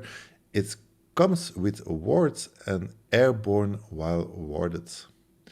I have a thing for zeppelins and balloons. I think this also the art of this card. But the first time I saw it, I could not believe this is an exceptional card. I was like, "What? Are you kidding me?" So I think this is a mini bomb. I gave it a B plus. It's not an A card, but my God, 5 mana for 4 powered warded potentially airborne minion. Are you that is just too much. That is what you want to. So I think they did it correctly with the 3 fire thresholds. But I saw a deck with 2 of these guys, and phew, good luck getting away of those guys. I also love that if they lose the ward, it stops flying, etc. So the whole concept fits. I love the card. Big fan. What about you? Yeah, I think this is the only exceptional with triple threshold in the whole set, and like there's a reason for that. Like this card is so amazing. Like there's a bunch of 5 mana 4 power warded minions that are elite or unique, and this one is just the only one that is exceptional. I did give it an A minus, but I agree. Like that's probably just a tad bit too high. It probably is a B plus, but I'm willing to go there for this thing because it is just a monster. But yeah, I Yeah, mean they can pop the ward sometimes, and then it kind of bursts your bubble, but it's still just good even if they do that. Like you're just always gonna get a 2-for-1 with this. yeah. So the reason why I gave it a B plus is actually when I play against it, I can actually deal with it.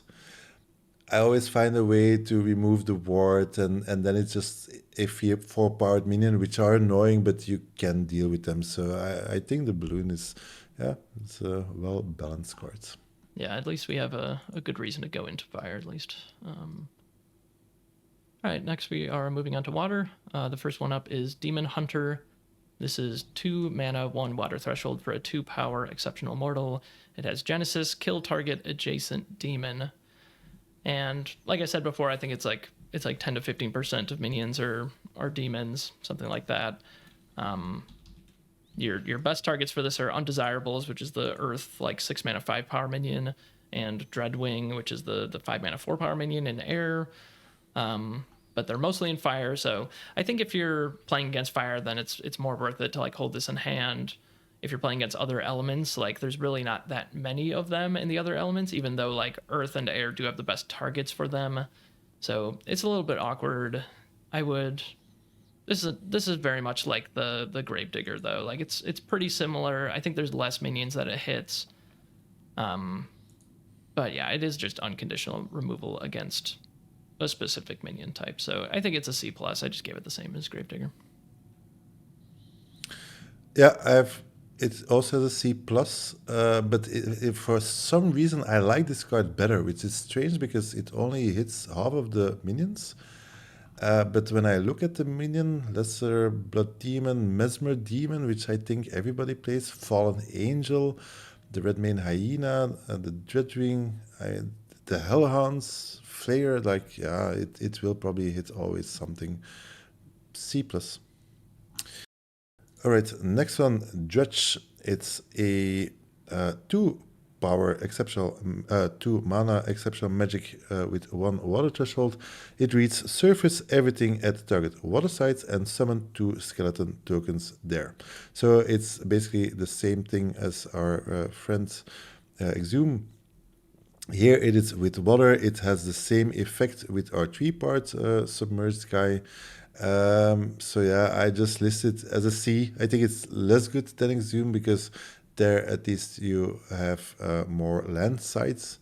But it's the same. You just have the skeletons token, as we discussed earlier. Not that amazing, so just a C. Yeah, at least this one, it does have a couple more combos, which are Harkening Kraken True. is an exceptional we'll read soon, and then there's an elite site that lets you summon a Shogoth from your collection submerged. It's a little mini combo with that too.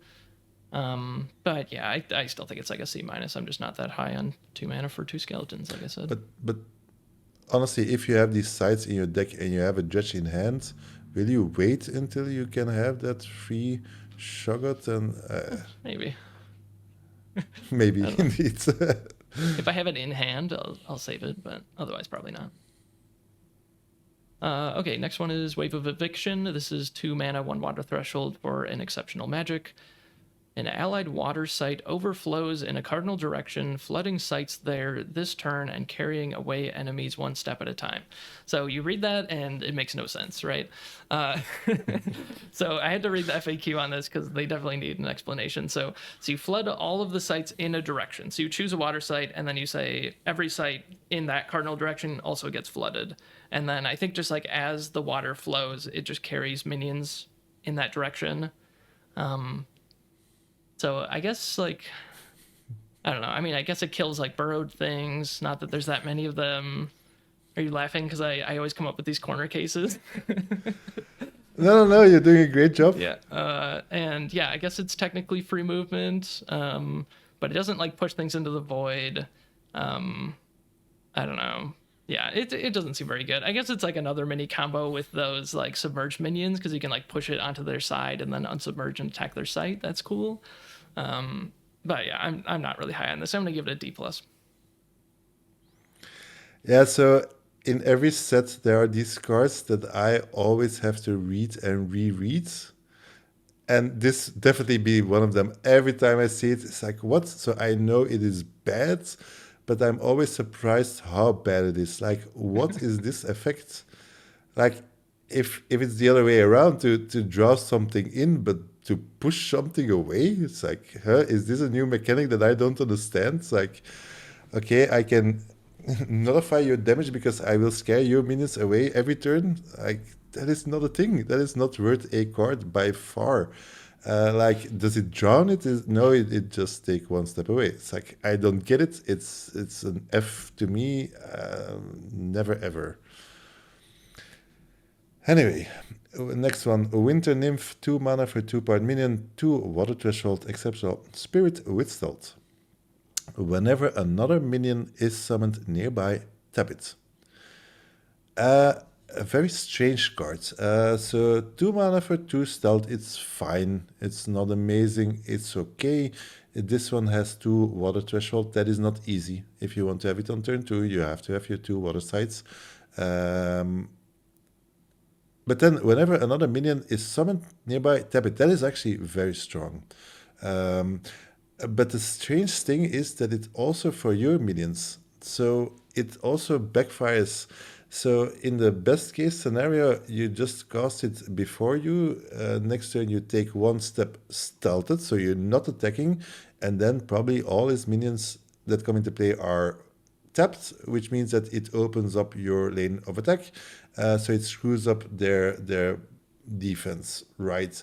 But I also want to play my minion forward, which is also next to it, so I will also tap my minion. So it's a very strange card, and if you use it the stealth way, just as the ability, then you're not attacking, and the card doesn't do anything. So I don't know. Honestly, I probably should test it, but I'm confused. It has 2 thresholds, so I just give it a C. I don't see it. Yeah, that's funny. I also gave it a C. I don't know. It's like, it seems like this is for constructed. Like, it's for the charged minion deck. Like, it's a good tech against that.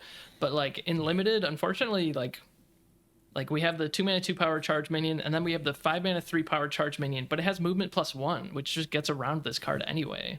Like, they can just play it on their back row and still attack your site with it. So yeah, it's just kind of a weird card. It's for constructed. I don't think it's really that meaningful in limited. It's probably just going to screw you up just as much as your opponent. Next card is Estranged Loner. This is 3 mana, 1 water threshold for a 2-power exceptional mortal. It has Deathrite. You may summon a horrible hybrid from your collection to this location. And that is summon. It is not cast. So you get a 3 mana 2 power minion, and when it dies, you get a free 3 power minion at that location. So I guess if this gets buried or whatever, then you don't get the thing. But most of the time, you're just going to get the dude, and that's pretty good. Like, I mean, 3 mana for 2 power, we don't like it all. But when it dies into just a good minion, like, that's pretty solid. So I'm going to give this a B. I could see it even being a B plus. I mean, yeah, this is just a built-in 2-for-1 every time. Yeah, I have it as a B minus because here the 2 power is a big. I mean, this is really just kill me, please kill me. But it's 3 mana for 5 power in the end, and the kill me effect is not that difficult. I mean, there are a lot of cards also that lets you sacrifice a minion. So newsflash: do not transform this card, then you will not get it. So. But if you can suck it to something else, so yeah, how can this card be bad? So if your opponent attacks or you can block it, and suddenly there is an extra 3-power minion that can also block. So yeah, B minus, and as you say, perhaps it reaches even higher. I guess we should say that the summoning thing, like the summoning sickness, if this dies on their turn, then you can't actually block with the horrible hybrid. That's something that like never happened in previous sets, but there's a couple of cards in this format that when it dies, it summons a minion and it will have summoning sickness. It can't actually tap to use the defend ability anymore. Just that is something true. important to note. Next one, Feign Death, 3 mana, 1 water threshold, a magic. Trigger an allied minion's Deathrite. It gains stealth. Draw a spell. So I actually had to look up all the Deathrites effects, and honestly, there are not that many. There is Dosu Linger with the Deathrite effect that gives you the ghoul that summons a skeleton. That is probably one of the best, or the Estranged Loner that we just talked about. But honestly, I think you have 9 cards in total. One gives ward, one gives 3 life, one gives a skeleton. So probably most of the time you will just get a skeleton out of it. It's costly.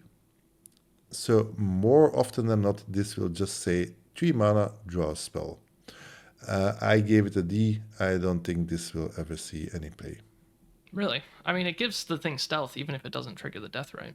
So it's just 3 mana, give a thing stealth, draw a card. Okay, yeah, I stand corrected. That is true. That is. I was too focused on the Deathrite. That makes it. But still, it is expensive. That actually makes it a lot more playable than I thought. I misread. Okay, then I have to adjust it on the fly. So 3 mana, give something stealth, and it's free. I love stealth. I think stealth is actually one of the most strong things that exist. But 3 mana, on the other hand, is really a lot also. So I think I would go then for a C+, I think. And even, yeah, I still don't have a good feeling about the playability. It's only the 1 minion. It's not movement, so yeah, probably C to C+. Okay, yeah, I gave it a C+. I gave it a build around B. Like, this with Estranged Loner is pretty busted. Like, 3 mana, give your thing stealth, draw a card, make a 3-power minion is just, like, crazy good. Like, I would love to have that combo happen. And then, yeah, Those Who Linger is pretty busted with it, although that is a 6-mana minion. But then again, like, this... Like, they don't want to kill your Estranged Loner or your those that linger, so your thing is probably going to stick around long enough for you to be able to cast Feign Death on it. And then Clay Golem, I think, is fine. That's a minion that we're going to talk about later. It's 4 mana, 3 power, and when it dies, it like gets a sight for free, and you play it for free. That can be okay too. And just having the floor of like 3 mana, give a thing stealth, draw a card, I think is just good. So I think I would just play it in most decks. I guess if I have like a bunch of better removal and stuff, like I'm probably not gonna bump out a minion for this, but I think it has a pretty reasonable floor, and like the ceiling of this is like pretty busted. Like, yeah, get a 3-power minion, stealth and draw a card is nuts. So worth building around. Yeah, honestly, I don't see it. I hear everything that you say, so I think that the Detroit trigger, it will happen 1 in 10 or something. And like gaining that extra sight is cute, but it has no direct impact on the huge battle that is happening around you. And then just giving it stealth. So yeah, I think I'll stick to C, but Okay. we'll just test it out. Sounds good. Heretics of Seth is next. This is 3 mana, 1 water threshold for a 3 power exceptional mortal. It has Genesis, steal a nearby ward. So if you can ever steal a ward off of your opponent's minion and put it on your own minion, like that's a pretty huge blowout. So yeah, I give this a B minus. Like there is just a bunch of ward in the set. Like if you're ever playing against Savior, obviously you can just hold this in hand until you see something. Otherwise, you can just play it out and it's a perfectly fine body, but you can also steal your own wards if you want to just move it off of one of your crappy minions onto this, or if you want to take it off of your site and put it onto a 3-power minion, that's really good. So I think this is quite powerful, and I like it a lot, and it's a nice little tech piece against Savior. Yeah, everything what you said, I completely agree, but I have it as a B plus. I think if you're able to steal your opponent's wards, wow, and it is a counter to Savior. Yeah, I think that card is really amazing. It's only 1 threshold, and like a balloon, it doesn't fly anymore. Yeah, very very good card. Yeah, honestly, I think every time I've seen this come into play, it does steal Yeah, a ward. Like it every always time. does, right? So Yeah. okay, next one, Monster Morphosis. It reads 3 mana for an exceptional magic with double water threshold. Disable target nearby minion until your next turn. At the start of that turn, you may transform it into a monster from your hand or a horrible hybrid from your collection. Sigh. So it is an okay to good card. It costs 3. It's not easy to cast with double thresholds. So it's really a water card. So it has actually 2 things. You just want to disable target nearby minion, and you just want to kill it. That is, I think, the number 1 why you want to do this. Then it's okay, but it's not that easy because it has to be nearby your spellcaster. So that's why I say the effect is good, but it makes it difficult to actually pull it off. You see it, so you can play what to it, but it's a lot of effort.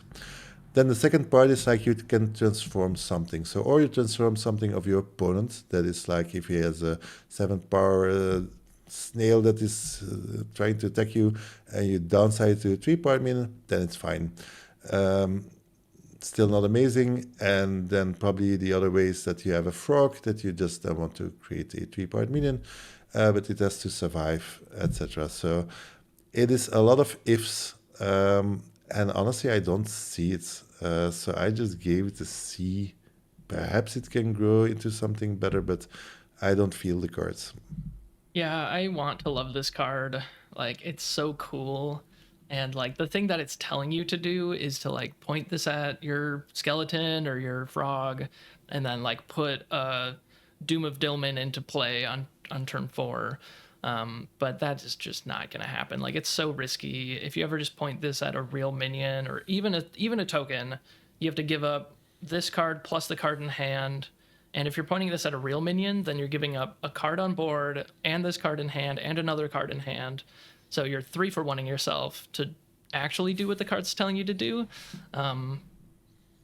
And yeah, what you said about like probably the most use case is just disable a minion and then attack it and kill it. And there's an ordinary that's 1 mana in water that does the same thing. So like, yeah, like that is not good if that is what you're doing with this most of the time. Yeah, I don't know. I want there to be something really cool that you can do with this, and like technically, like there is something really busted you can do with it. Like most of the time, you're gonna put a slug into play if you're doing what the card actually tells you what to do. But yeah, even then, I just don't think that that's. It's gonna win some games at some point, and it's gonna be sweet, but you're just not gonna hear about the stories where this just did absolutely nothing. Yeah, I just think it's bad. I'm giving it a D+. I just don't ever want to play this, basically. Sadly. Okay, Nomo Monitor is 3 mana, 2 water threshold for a 3 power exceptional monster. It has Submerge and Voidwalk. So there was one like this in Earth that had the exact same stats, but it just had burrowing instead of submerge. So this is very similar. I just gave it the same as what I gave that, which is a C plus, and in Harbinger, I think it's just a little bit better than that. It's like a B minus because you can play for 2 mana into any random square that has a portal in it. Yeah, I just gave it a C plus. 2 water thresholds, 3 power minion. It's fine. Love the art though. It's amazing. Next one, Order of the Sacred Oak, 3 mana for 3 power minion, double water threshold, exceptional mortal, comes with wards. Nearby sites can be destroyed by your opponent. So I think nearby sites cannot be destroyed by your opponent. That is not relevant, not in limited. I mean, don't know when that would happen. So it's basically a 3 mana, 3 part warded minion. That is very good. So I just gave it a B minus. Okay, yeah, I'm giving this a B. It's definitely worse than the Earth one, but still, yeah, 3 mana, 3 power ward is pretty nice. Okay, next card is Swap. This is 3 mana, 2 water threshold for an exceptional magic. Swap the location of target minion or artifact with another target minion or artifact. So it doesn't matter who controls what. You can just target any minions or artifacts. They have to be in the same region as the spellcaster and all that. Yeah, I mean, 3 mana for a movement effect is expensive, but this one is like extremely flexible. We're seeing this all over in Constructed. Part of that is because like Ring of Morrigan and stuff like that are in Constructed. We don't really have that in Limited, but there are going to be some artifacts sometimes, like if you move an Follows or if you move their Torch and Pitchfork or something, that's going to be a huge blowout. Sometimes you're just going to move 2 minions, and that's going to mean that you're going to get one of their minions kind of for free, but even that's just like a 1-for-1. But I think that's like the worst case. Like, you're usually going to be able to get a decent amount of value out of this. So I give it a C+. I think I'm going to play this in most water decks. Yeah, Swap is really an amazing card. I gave it a B. Like, every time it's actually good. It always threatens. It always feels amazing if you have it in hand. Of course, if you have no board anymore and you're losing, then it's not doing anything. But if it's like the effect itself, it can, yeah, it's a good card. Also, when your opponent's at death's door, he loses his blocker, etc. As you say, very flexible. Next one, Abyssal Assault, 4 mana, exceptional magic, double water thresholds. It reads, for each point of its power, an allied monster may deal 1 damage to a unit in a square near it. So from the moment that I saw it in the showcase of the precons, I was like really impressed by this card. Because the monsters that you have, and there are quite a lot of monsters, they are beefy. So this card does a lot of damage. It is in water. So in water you have the Wendigo 5 power, you have the Kraken, the Hard Kraken, also the Horrible Hybrids. They are just 3 powered monsters. You have that monitor, Shoggoth, the Mutants, and then the Dream is of course the Slug, dealing 7 damage. But it is an expensive card, 4 mana. So it's more like the setup. Can you get a monster that is this amazing? So you really have to have enough monsters in your deck before I would consider to play this, because it's difficult to cast a Horrible Hybrids and the Abyssal Assault that is 7 mana. That is not an easy thing to do. Now, the extra advantage of this card is that it actually reads deal 1 damage to a unit, so also the avatar, but also in a square near it. Which is actually the first time that we see this. So that means that actually you could go towards the void or the other way around. Or you could also go below or above, because it is a square. So it has the potential to kill also submerged minions or burrowed minions. I think for limited that doesn't happen a lot. So I still want to test the card. For now, I always kick it from my deck actually, because I just don't have the room for this. But if I would have like 5 monsters, I would definitely consider this card. So at this moment, I have it as a C. If you really have a lot of monsters, then it can potentially go up to a B minus, somewhere there. Okay, yeah, I gave it a C, build around B.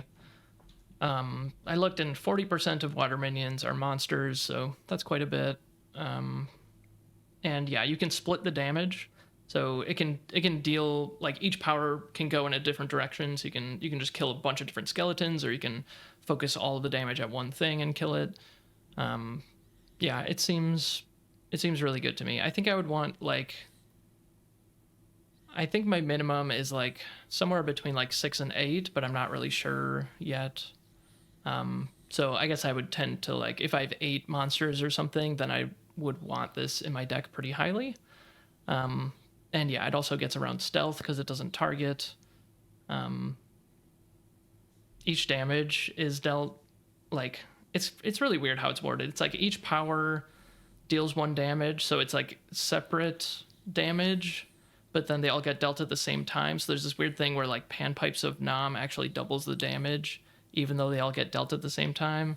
I don't know. That's not ever gonna matter, but yeah. And then Ward does prevent all the damage. So I don't know. It's just kind of funky, and I wish that they had written this in, like, a little bit more of an understandable way, honestly. But it is very powerful. I think 8+ monsters, and I'm very happy to run it. All right, next we have Failed Mutation. This is 4 mana, 4 power, 2 water threshold. It's an exceptional monster. It can't be targeted or damaged by magic. So, yeah, I love that. So 4 mana, 4 power, we already love it. And then it just dodges, like, all removal, basically. That's pretty sweet. So I give this a B+. Like, they just can't really use a trick to kill this. Like they have to, like, pump their own minion somehow, or like give it lethal or something like that to kill this. I mean, it can just kind of wreck your opponent. So yeah, like, they have to have minions on board to deal with it. Like, they can't just use a random removal spell. So I really love this card. I'm gonna give it a B+. Yeah, I also had it as a B plus. I mean, we love 4 mana, 4 powered minions. There is no downside to this. It is not next to a spell cost. You don't have to wait. No, no. It is just very simply a strong minion that you cannot just get rid of. Like most, I mean, this is. Does any other minion has this? Like, you cannot target it. How annoying is this? You really have to have you really have to have the minions for it, as you said. So if this is on cur or on tempo or with an evils, then on turn 3, good luck to get rid of this thing. It will get its damage in. So yeah, very good cards. I guess also Next to one. mention, like, you can use your magics on it most of the time. Like, Gift of the Wolf, you just choose a minion, you don't target a minion. And like Abyssal Assault, you just, like, choose this minion. So your stuff still works on it, just your opponent's stuff basically doesn't work. Can't target it. Yep. It's also a monster for the Abyssal Assaults. Next one, 4 Fat Frogs, 4 mana for an exceptional magic with double water threshold. Summon 4 frog tokens to an allied site. So you get a lot. It's a 4 for 4, but you will deal 0 damage. So I don't see it. I give it a C. I think it's cute, and how can the card be good? Is just that you just want to disrupt your opponent, that you want to have a lot of blockers, so you can get your damage in. So I'm not saying it's. I don't think it's really a bad card, but I just like to be more offensive. Having a lot of 0-powered minions doesn't do that much. On the other hand, if there's a reason why you would need tokens, so I give it a build around B-. If you have a lot of things you want to transform or whatever, if you play with 3 pitchforks, then potentially, but it's all a lot of effort. But yeah, if I think in constructed, having 7 frogs all of a sudden, that is always good. Like, they will block, but of course they are summoned anywhere that you want. This is all on the one side. So yeah, I have it as a C, build around, potentially B-. All right, I gave it a D. Yeah, it's just 4 mana for 0 power, unfortunately. Yeah, it's like aggressive decks don't really want this. Defensive decks don't really want this either. Like, it's not going to trade for any of their stuff. I guess to note, like, you can summon some of them submerged and some of them on top of the site, so at least they don't just all die to a desert. But yeah, I just don't want 4 mana for 0 power. So I'm just not going to play this, basically. Okay, the next one is Mimic. This is 4 mana, 2 water threshold for a 2-power exceptional monster. As you summon this Mimic, you may transform a carryable artifact into it under your control. So if they have a pitchfork, you can cast this to that location, and then they lose the pitchfork, and it becomes your Mimic. So, and then it also it's charge kind of because it was already in the realm, so it's transforming. So, in that case, it's a 4 mana, 2-power charge minion that blows up their artifact. I mean, that is pretty good. But are they ever going to have an artifact? Is the question. And it's really just toolbox and pitchfork, right? Torch and pitchfork. So it's like what, like 1 in every 10 games or something you're gonna see an artifact. So I don't know. Yeah, I just don't really see it. I'm gonna give it a D plus. Yeah, I have it as a C plus. Because of course, if I play this, that means that I will be playing with carryable artifacts. So for me, it's a bit the same as with Arthurian Legends. This lets me play with artifacts, so when I lose it, I can use the Mimic to transform it. And if by any chance they are playing with something carryable, then, I mean, then as you say, you destroy theirs and you have a 2-power charge minion, and they don't see that coming. So there is a lot of upside to Mimic. It's very specific. It's also quite unique as a card. So I don't think it's bad. I think it can earn its spot. And in very worst case scenario, if you don't need it, you just cast it as a 2-drop late in the game, and then probably the 4 mana is less relevant. So to be tested, but if you go the artifact way, and there are some other carryables like the blade for 3 power, etc., that you definitely do not want to lose. So yeah, Mimic just facilitates, so it's like a build around cards. Okay, yeah, I can see that. Frozen Horror, 5 mana for a 3-power minion, 2 water threshold, an exceptional undead with stealth. And then it has a break stealth ability that says disable other nearby minions until your next turn. Well, this is the first exceptional I think that I give an A. I think Frozen Horror is incredibly strong. It stalls the game whenever you want it. You can cast it anywhere and have its immediate effect. You can stealth it again afterwards with other cards and have that effect. Yeah, it I mean, it will not let you win the game by itself. It also says other nearby minions, so if you can have the time to play stealth it and then move around and then use the effect and then you can still attack something. Yeah, I think whenever I played with Frozen Horror, it gives so much power. And I had it in some kind of mirror match, and basically the one who drew Frozen Horror first, most of the time won the game. So perhaps it's A, perhaps a little bit too high, but yeah, it's really up there for me. All right, yeah, I just haven't really seen this card yet. I only gave it a B minus. I have only played it once, and it was a game that was like not even close. Like I was getting completely smashed, and like I played this, and it did like buy me a turn, but I wasn't able to like swing the game or anything at that point. But I was just way too far gone, so I don't really have a good example of this. So I think maybe it is a card that you really need to play with in order to see how powerful it is. But yeah, I don't know. I can definitely see it. I believe you. Yeah, it's cool. Like it's not the normal disable effect where it disables everything atop nearby sites. It just says disable like all the minions nearby. So then yeah, if you have something just outside of the aura, you can still attack in and your thing won't be disabled. So you can just kill their minions with it. So yeah, that's super powerful. And then if you have Monks of Kilbasa that can't be modified, you can just have this right next to that and pop the break stealth, and it won't disable your monks. So that's pretty cool too.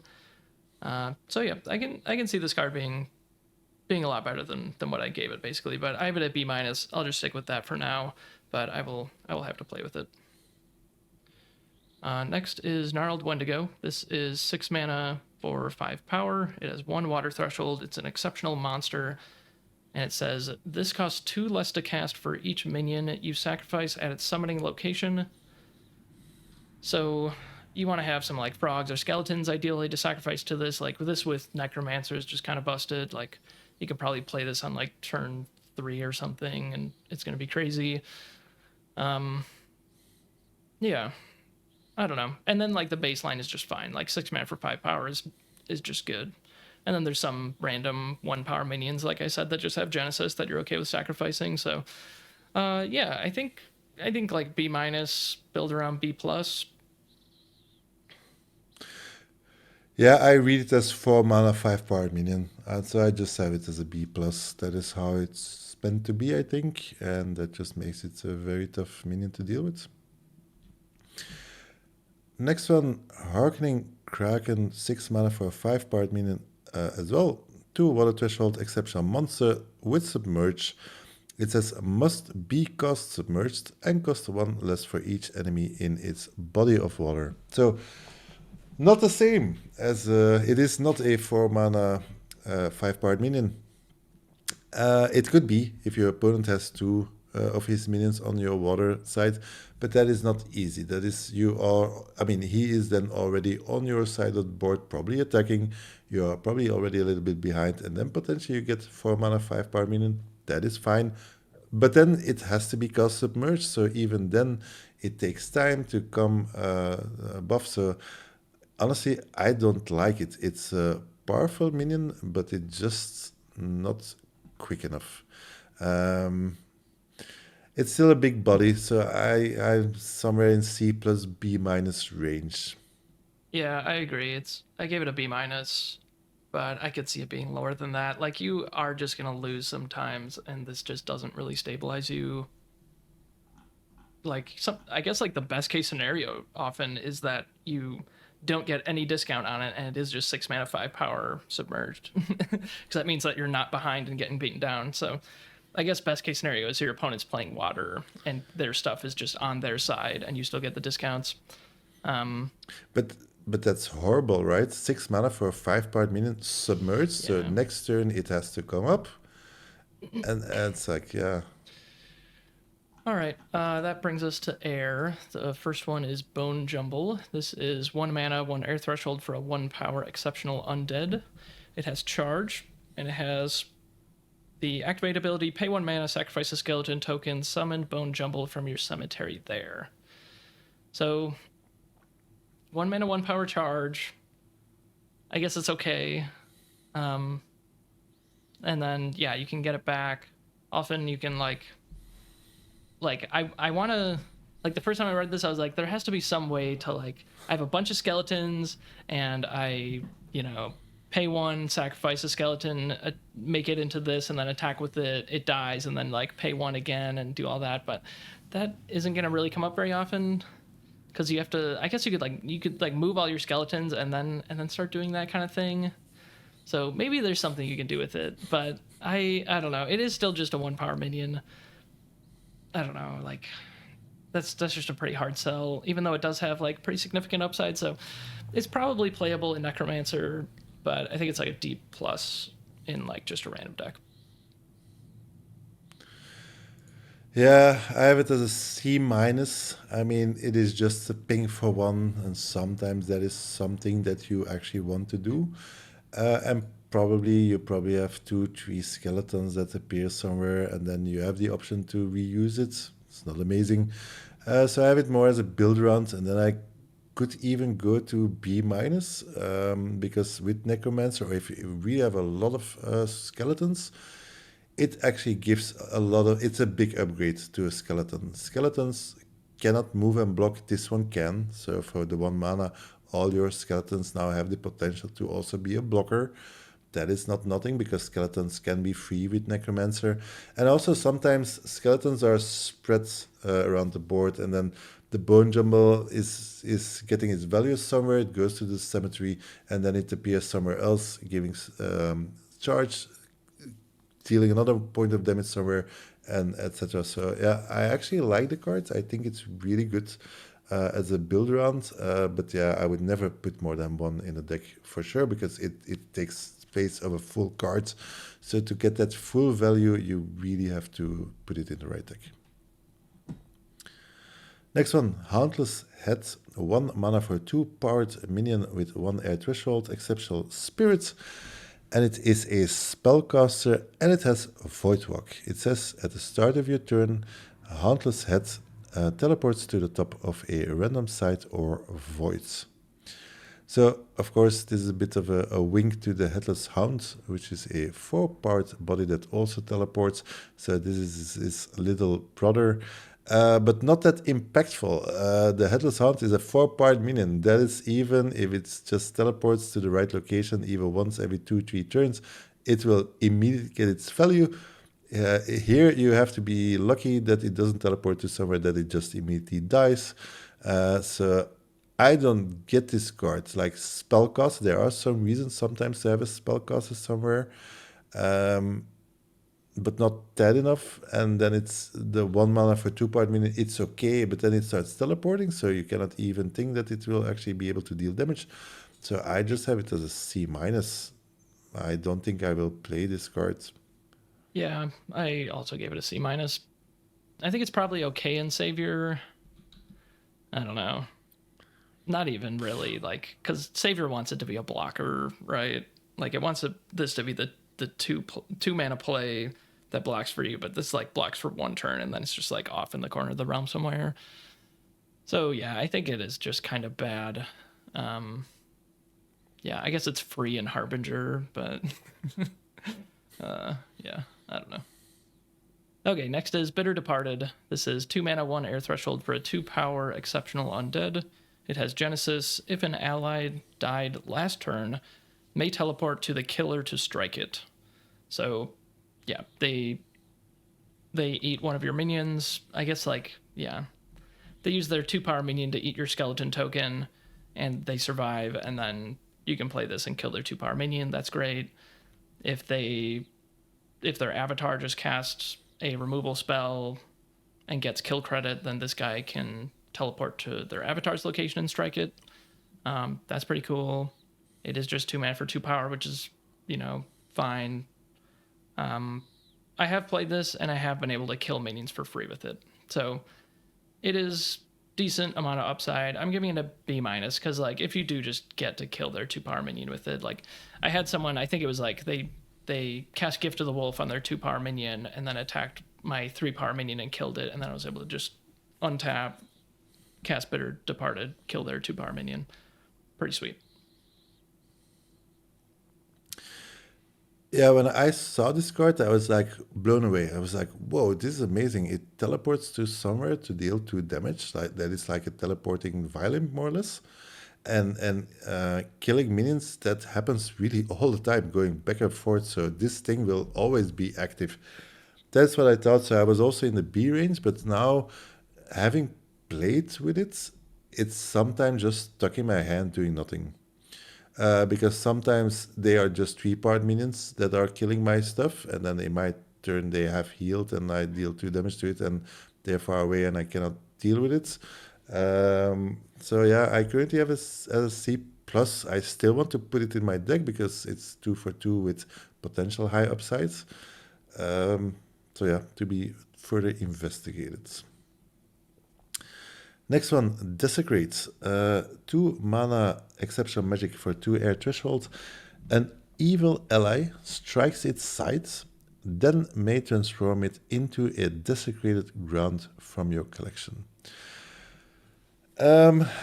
This card does a lot. So I gave it a C. I don't think the card is amazing as such, but of course it is a build around card because you have to have enough evils. That is not a difficult thing to do. So this is really to support evil all the way. If you really have an evil deck, I mean, if you can use this first of all strikes the side. So it deals damage for free. And then so I always want to do it on, of course, the opponent's side. Then that side can transform. So you potentially can screw their mana over or threshold over. And then all the evil gets +1. So if you are in an evil deck, you get a free strike and your evil minions might immediately start hitting harder. So you give up a full space as a card in your deck for it, so you really have to have enough evil, but in the right space. I think this really can be a B minus card in an aggro evil deck. Yeah. Sorry, did you describe Desecrated Ground? No, sorry, I did not. Yeah, it just gives +1 power to evil minions there. Yeah. Yeah, so that's an exceptional site. It's named, so you just get it for free. You don't have to draft it or anything. Yeah, I had a similar take, so I gave it a C- on average. And then obviously it's a build around, so yeah, you need to have evil, but I don't think that that is necessarily enough. Like if you're kind of a slow deck and you just have a bunch of evil, that might not really be good enough. So I think you need to be an evil deck that is also wanting to beat down and be aggressive. Like this is the card that I think of when I think of like Fire Air Persecutor, like beat down plan. And I have actually built that once and it was very good. So yeah, in a specific deck, this is very, very good. I think you shouldn't put this in just random decks with evil minions. Like, you want this to be part of your game plan, and then it's going to be really good. So I give it a C-, build around B, and it was really good in that deck that I did build around it. Okay, next card, Skeleton Mage, 2 mana, 2 air threshold for a 1 power exceptional undead. It has Genesis, may cast an ordinary magic from a cemetery, banishing it afterward, and it is a spellcaster. So yeah, you want to be building around this card. You need to have multiple ordinary magics, I think. Or you can also banish ordinary magics from your opponent's cemetery, but you do want to build around it so that you make sure that you actually have targets for this. So yeah, it is probably like 4 or 5 mana to get a 1 power body plus recast a magic. And I think that's just fine. I don't know. I'm giving it a C+ because I think it feels like it's good. Like you get some card selection, but I'm not like totally convinced that it's gonna be super impactful. I mean, it's gonna be impactful, but I don't know. I just don't know like how good it is just because you only get a 1 power body. Do you have any experience with it? Not yet. So I'm a bit in the same position as you. But I think it's actually quite good, this card. There's so many good ordinary magics in the set. Like Smite, like a Torch. And he is a spellcaster himself. So basically, like for a Torch, you're paying 5 mana to just appear somewhere and do the effect. Like if you're in air with any of your other elements, you will always have ordinary spells. If you can recast a Smite with this for 6 mana, yeah, I think it's good. And then you get the body, and that body is then a spellcaster. So yeah, to be tested, but honestly, so I gave it a C by default randomly, but I think like if a build around, like if you have the right ordinary magics, and how can you not have the right ordinary magics? I think actually this is potentially a B-. I will definitely play with this card. I think it can be surprisingly strong. Next one, Carrionets, 3 mana, exceptional magic, double air threshold, summon an undead minion from a cemetery to a nearby location. So for me, I'm a bit disappointed that this is not summon an evil minion. Then this card would actually be good, and that is way more limited. There are some good undead minions, but yeah, the good thing is it's really summon directly to the board. It's not get it back to your hand so you can recast it. So it's actually quite cheap, but it will take a long time to get it right. So I don't see it in my deck yet. Perhaps there is a build around if you really have all. I don't know. Currently, I have it as a C-. I'm not playing it, so unless you can convince me otherwise, why I should. I think I just would rather have a 3-part minion instead. Okay, that's fair. Yeah, I mean, I think the fail case is usually like you just get a 3 power minion for 3 mana, which isn't really great. So you want to have like some zombie hordes or a zombie bruiser or something like that, and then this is going to be really great. And then there's like, this isn't limited by rarity, so if you do just draft like a draconian bone kite or some like totally busted elite or unique, then absolutely you're going to be playing this card. So yeah, I give it a C+, just because like I think pretty much every deck is going to have some ghouls or some random 3-power minions that's just going to get back, and it's just going to be fine. It's not going to be great on turn 3, but at some point you're just going to cast a 3-power minion with it, and then maybe I will just only play this in decks that have at least some like upside. Like you need to have some upside. Like there has to be some 4 or 5-power minions that you can get back for 3 mana. Yeah, but that's the thing, like you're already so far in the game when you have your 5-part minion cost, it has been killed, and then it can come back. Phew, Yeah. takes a long time. Okay. Yeah, we'll see. I'm willing to keep trying it out. I mean, I haven't Sure. tried it out yet, but I'm curious about it.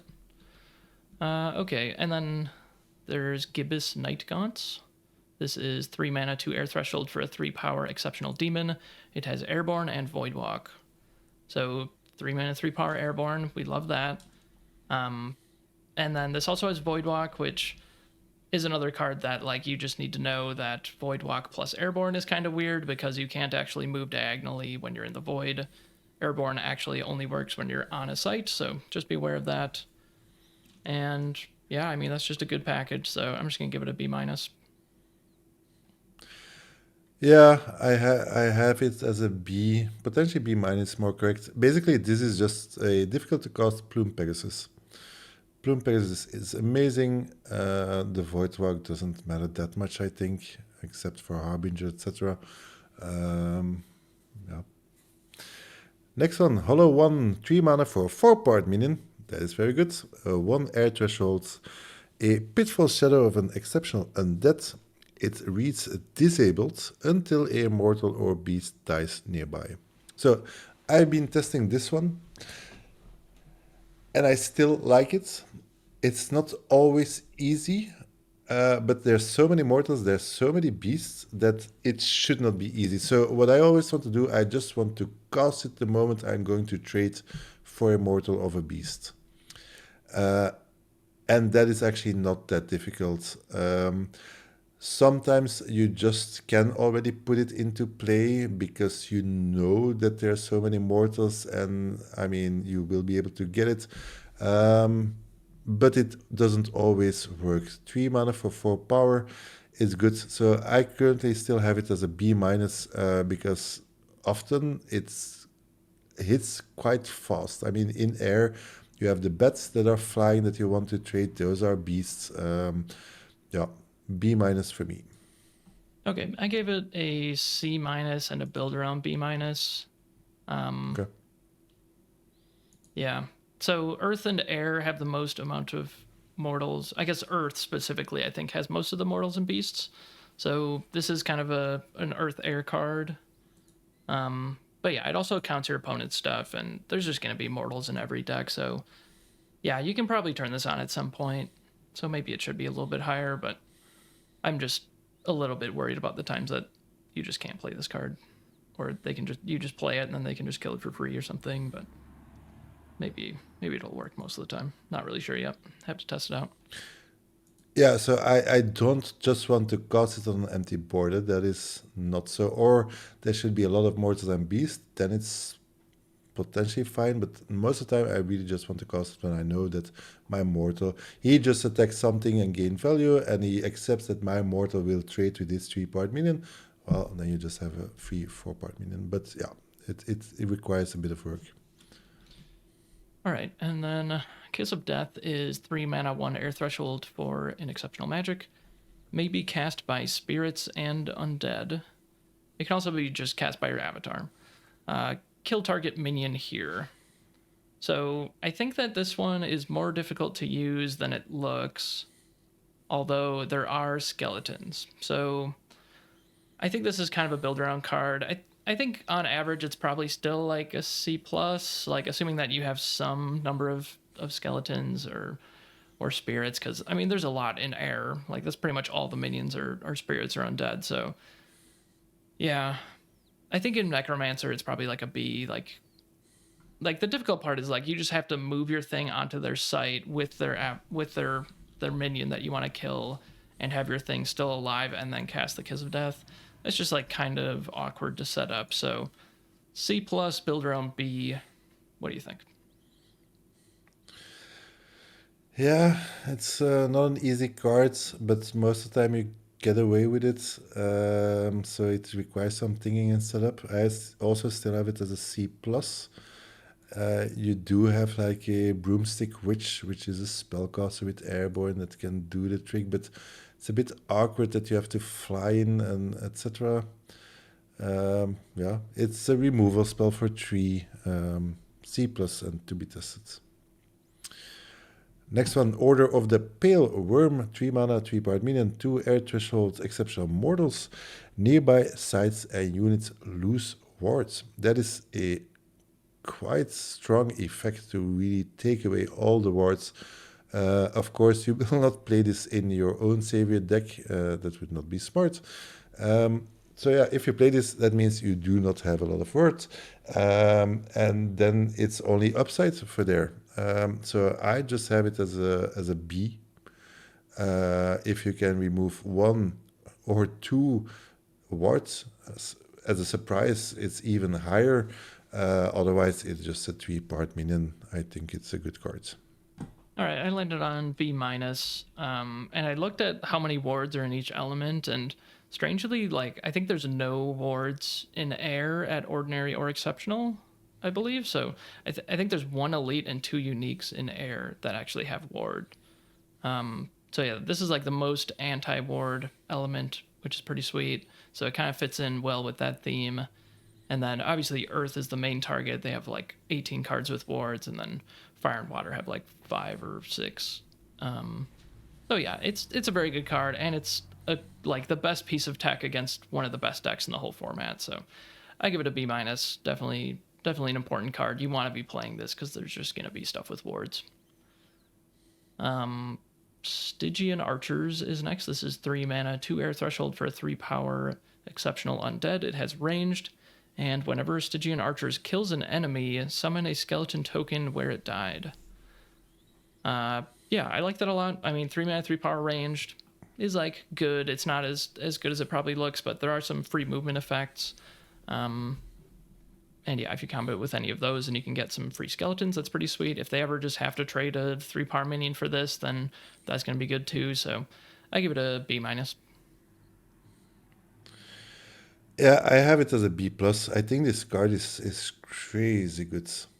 So I'm not always. I don't find range that important because it's just on the board and you see it. So you always have to use it in combination with something else, movement, teleportation, etc. But I mean that is what sorcery is. We came to be so used to this interaction, and I mean, if you can kill a minion with this and get a free token, like, whoa, that is so much for a 3 mana, 3-part minion. Yeah, I think it's really, really strong. Yeah, what we have Screamer, we have Second Wind, we have Displace, I guess, and then there's some like free movement effects in water.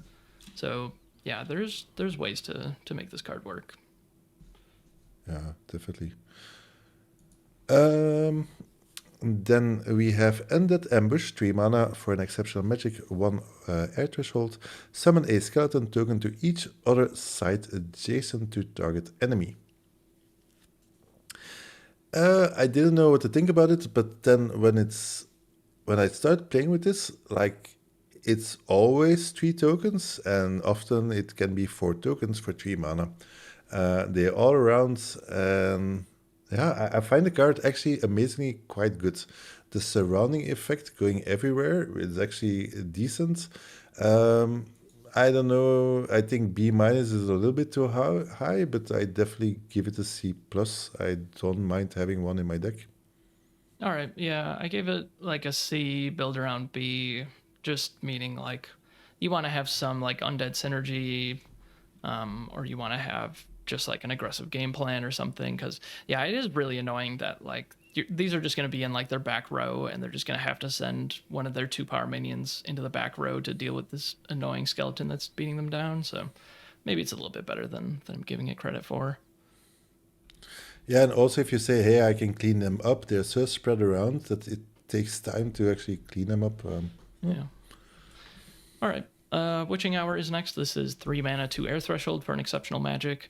Your evil, spellcaster, and spirit allies gain airborne and +1 power this turn. it's really funny. Like we're used to evil, like and making sure like spirit is not included in evil, but this card just is like, yeah, why not? Let's just throw spirits in there. And then also spellcaster, which is cool. So your avatar actually gets airborne and +1 power, and like you can attack diagonally now with your avatar if you do that. So that's pretty cool. Yeah, 3 mana, pump your whole board, and give them all airborne. That's just super powerful. So definitely worth building around. Yeah, I think I give it like a C plus. Build around B though, like, and most of the time you're gonna be building around this. Like, it might just get cut if you're not building around it. Yeah, I like this a lot. Earth, I think, has the least targets for this card because it has the least amount of evil. So it's for like fire, air, or water, air, or just a deck that's just like mostly air because there's just so much evil in air. Yeah, I like this card a lot. I'd love to take it. I'd love to build around it. What do you think? Yeah, it's really a build around card. You're never going to play this if you only have 3 evil in your deck, I think. Or spirits. The +1 power is very strong, of course, but this in combination with airborne is really like, this gives you, I mean, this is really like blow up your opponent. Otherwise, this is a card that is doing nothing. But sooner or later, you will find that spot, even if it's just to kill 1 minion, right? It flies suddenly, you jump on your opponent, you took out 1 minion, and then it already had its effect. That is the minimum. The upside is that you deal so much damage and take out 2 of their minions. So build around B for me. I haven't tested that much, but potentially it can even go to B plus if you have so much evil in the deck. Next one, Avenging Angel, 4 mana for 3-part minion, 2 air thresholds, exceptional angel with airborne, and it also has charge and lethal if an ally died on your opponent's last turn.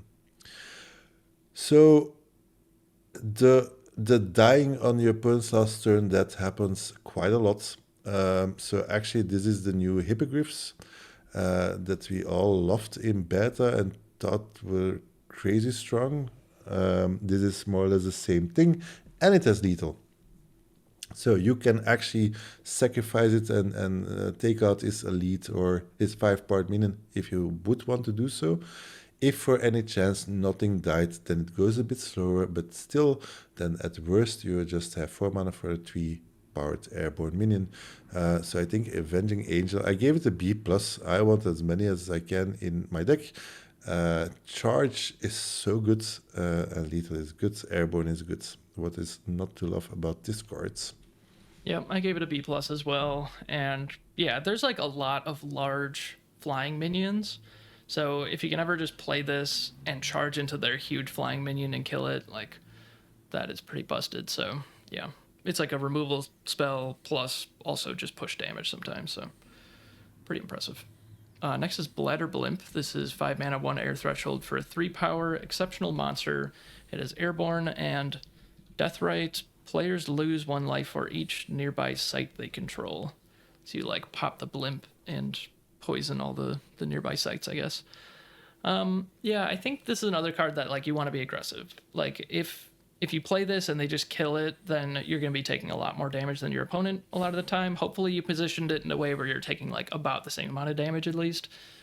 But that might just be fine for you. Like if you're just trading and then this deals like 2 damage to you, 2 damage to your opponent, you might just be happy with that trade because they just spend a card, you spent a card, and you care more about their life than yours. So I think like in the average deck, if you're trying to be defensive and go into the long game, then this probably isn't very good. It's probably like a C plus. But if you're building around it, you're being aggressive, then I would give it like a B minus to even like a B, depending on how aggressive you're trying to be. Yeah, I agree with everything you said. I also have it as a C plus, build around B plus even. If you go aggro and you try to stave off everything, and yes, we got there. We only have still 5 lives, but we stabilized, and then they cast a bladder bleep. It's like, oh no, that is definitely what you don't want to see. And apparently it's a balloon, so I like it. Next one, Vesper Swarm, 5 mana, 4-part minion, 2 air thresholds. exceptional monster with airborne, and it reads once on your turn, may fly to a wounded minion. This card is actually amazing. I played this in one of my first games. So 5 mana for 4 powered airborne has always been good. That is definitely already in the B range. But the fact once on your turn may fly to a wounded minion, that is actually sneaky because it does not have to be your wounded minion.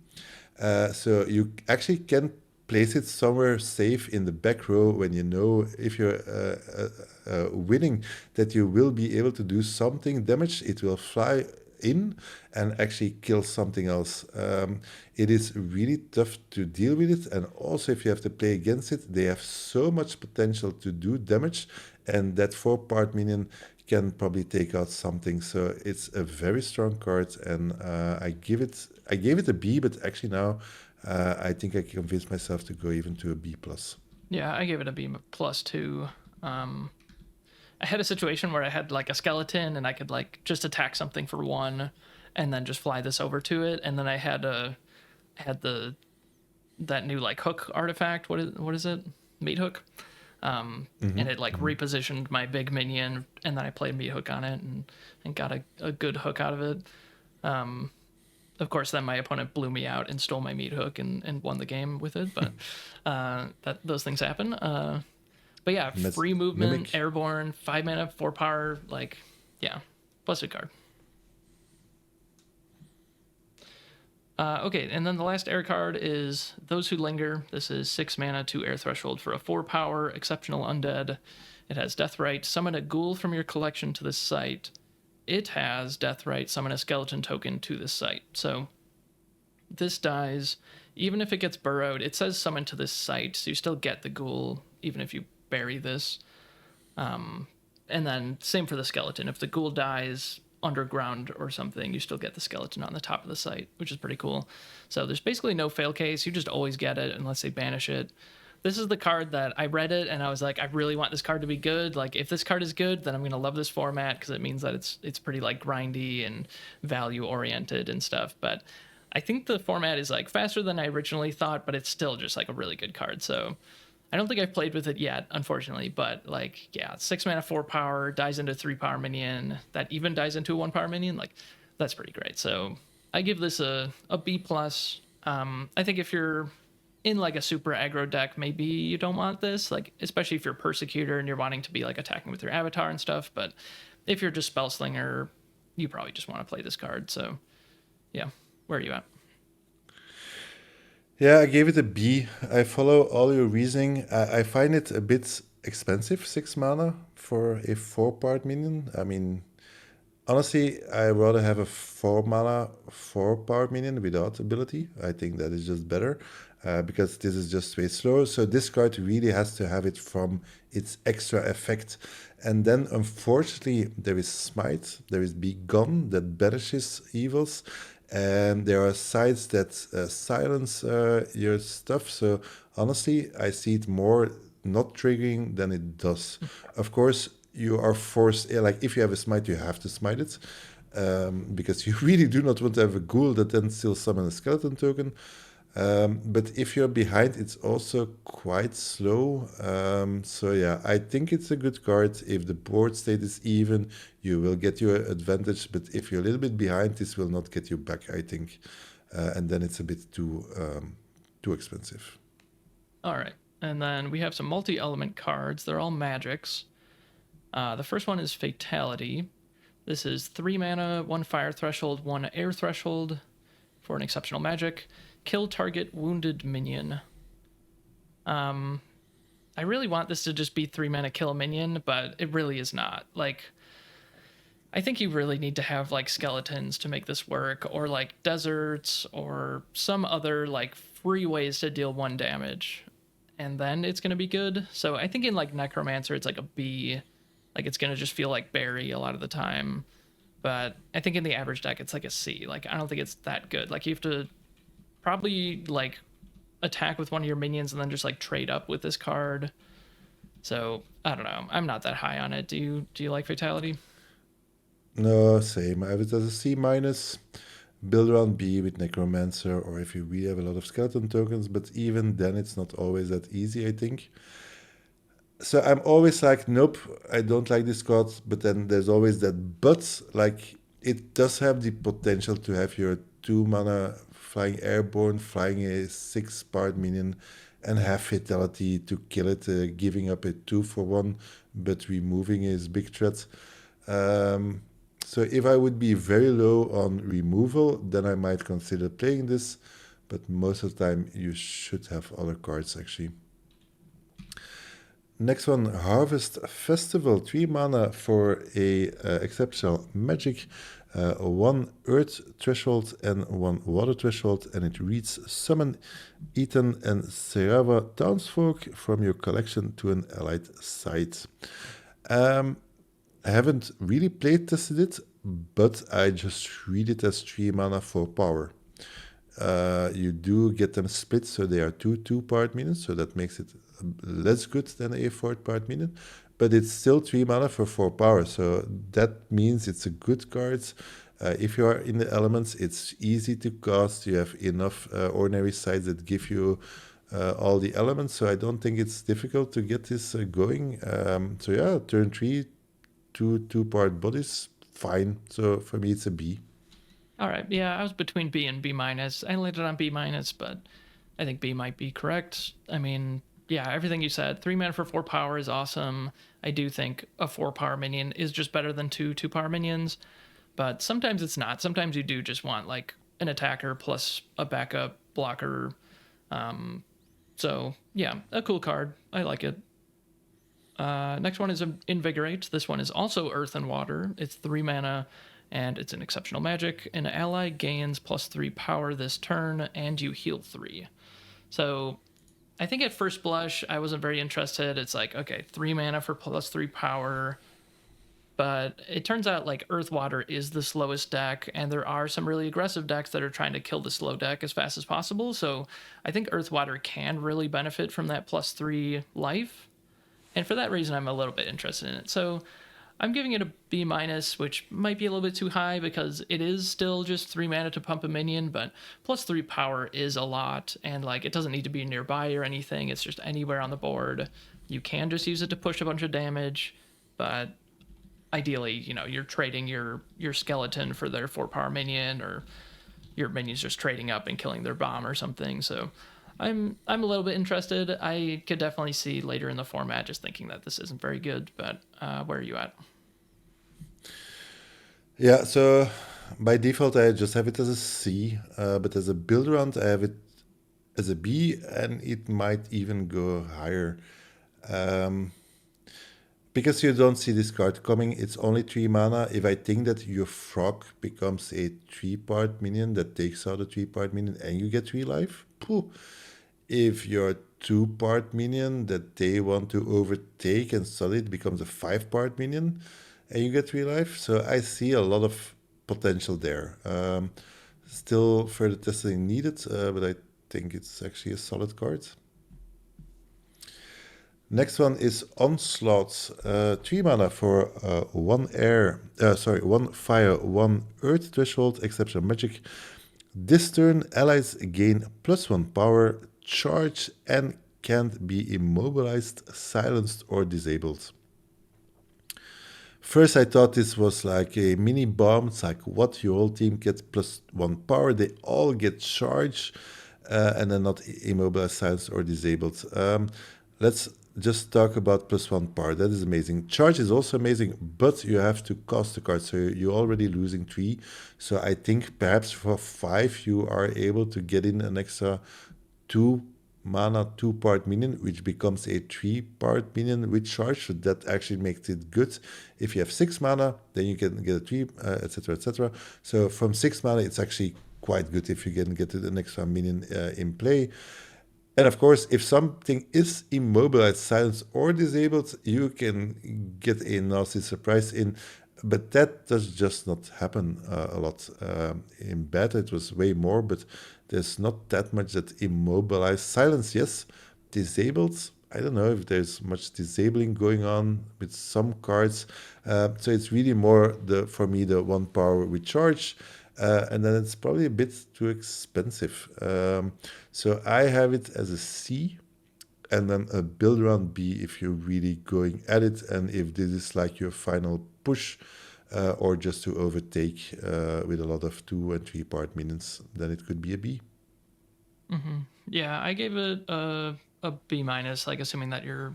I don't know. I guess you don't even really need to build around this, right? Like you just need minions in your deck, and that's every deck. So, yeah, I mean, ideally you want to be like necromancer skeletons, or just like have a bunch of skeletons in general, or just have like kind of a low curve, I guess, would be ideal. But yeah, this pushes a lot of damage. It's a combat trick that just hits all of your minions. Like, yeah, what's not to love about this card? Yeah, having a bunch of mana and dumping a minion and then playing this is pretty sweet.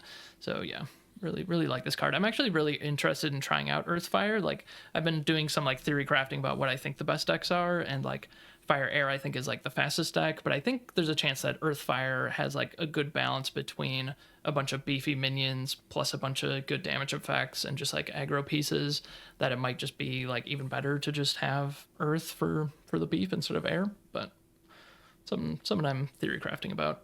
The next one is Scatter. This is water and air. It's 3 mana. It's an exceptional magic. Push everything at target location 1 step, 1 at a time. So it just like makes everything at one location take a step, I guess. And the cool thing you can do with this, I guess, is because it's scatter, like they can go in different directions, which might matter. But like, who are we kidding? Like 3 mana, move a bunch of stuff. Like this compared to all the other ones is just kind of crazy. So it's pretty disappointing. I'm giving it a D plus. I'm not really interested in it. And then also just a note, like for some reason we got 2 of these in earth and water, and there's none in fire and water, and there's none in earth and air, which is just kind of weird. But I guess it's like the top down design thing where it's like they just design the cards that they think of, and they're not like trying to focus on like balancing everything out perfectly and having like a multi-element magic in every color pair or whatever. But All right, then I think we come to the artifacts. First one, Iwi Coral. It's a 1 mana exceptional relic. It reads bear has +1 power and is a water spellcaster. So we have this for every element. Giving 1 power as a surprise is good. Making it a spellcaster or a water spellcaster, don't know, perhaps. So this is not a trinket. A trinket comes back to hand, is safe to play, and is +1, which is an incredibly strong card. This one has the same, so that effect +1 is really good. You probably will at least once get something out of it, and that makes it probably an okay card. But then what if you lose it? And there lies the danger. So I do not know yet how good or dangerous this card is. It's definitely dangerous. So currently I have it as a C+, but be well aware and know what you're doing. I would not just go and turn 3, put it on your 2-part minion and attack for 3. That is not something I would do. all right, it's gonna be no surprise to anyone that I really don't like these, and I don't ever want to play them. So I'm gonna give them a D. And yeah, just to say, there's 1 in every element. So there's 1 that gives +1 power and fire spellcaster, and then there's 1 for earth, 1 for air. I give them all the same grade. I don't know if they're any different to you. No, not at all. Okay. Yeah, I just really don't like these artifacts that you could just lose to, and it's just like so low impact. I don't know. Okay, next is Ferryman's Coin. This is 1 mana or an exceptional relic, and it has the activate ability banish this coin, gain 1 mana, or banish up to 3 cards from any cemetery. So I cannot come up with a use case for this card. I'm sorry. This is just 1 mana to make a mana later on. Yeah, Cemetery Hate doesn't really come up that often. I guess sometimes it will, and it'll be fine. But yeah, like, what are we doing here? This is like the worst mix in the world, basically. So I just give this an F. I completely agree. For limited, I think for standard, it could be a collection card perhaps. Next one is Hand of Glory, Mandrake Jars, and Sensu of the Fang. It is the Fire Spellcaster, Earth Spellcaster, and Air Spellcaster relic that we just talked about. So also Bear has +1 power. And yeah, we give it just the same grades. All right, Holy Water is next. So that's 2 mana for an exceptional potion. Bearer has tap, sacrifice this Holy Water, throw a projectile. If it hits a minion, banish it if evil, ward it if not. This is just like the greatest flavor ever. You're throwing holy water at their demon and it banishes it. That's super cool. So, yeah, I would like to use this like a rolling boulder effect where like you just play it, immediately sacrifice it, you throw the holy water and kill something. That's pretty good. I mean, it's only 2 mana. You have to tap your minion. So like, I think in like slower decks, it's probably better because you're more concerned about just stabilizing the board than you are about like beating down with your minions. I don't know. I'm not really sure where to put this thing. So I gave it a C plus. I have been playing it. I have been happy to play it. I don't know. It could be higher than that, but I think it depends on the deck. Like how slow are you, or like how much are you wanting to just beat down with your minions? Because then you don't really want to be tapping them for removal effect. And then also just to mention, like, I've never seen this put on a minion to just give it a ward. But I guess you could do that. Yeah, for me it has going up, up, up. So I currently actually have it as a B plus. I think it's really strong for only 2 mana.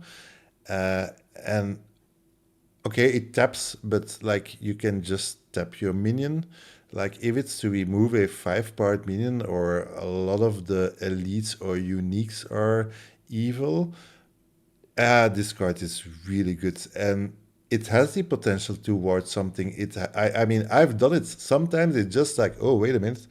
And you can basically also ward anything. So it's like, or you remove something, or you just ward something and have the advantage. So yeah, I like it a lot. I think it's a very strong card and it's very cheap to do so. Next one, Thumb Screws. It reads, whenever a nearby avatar casts a spell, they lose life equal to the number of spells they've cast this turn. Yeah, so there are probably some decks where this could happen, but it's not easy to get there next to the avatar. They can run away from it if it will be left behind. Is this something you will want to put on a stealth minion and try to be there? But then if they just cost 1 spell, it's only 1 damage. So yeah, for me, just a D. And I don't know if this, like in a real aggro deck, is this what you want to do? I don't see it. Yeah, I'm just giving it an F. I can't really see ever putting this in a deck. Like it could just backfire on you again. Like I don't know. Yeah, not for me at least. Toolbox is next. This is 2 mana for an exceptional relic. It has sacrifice this relic.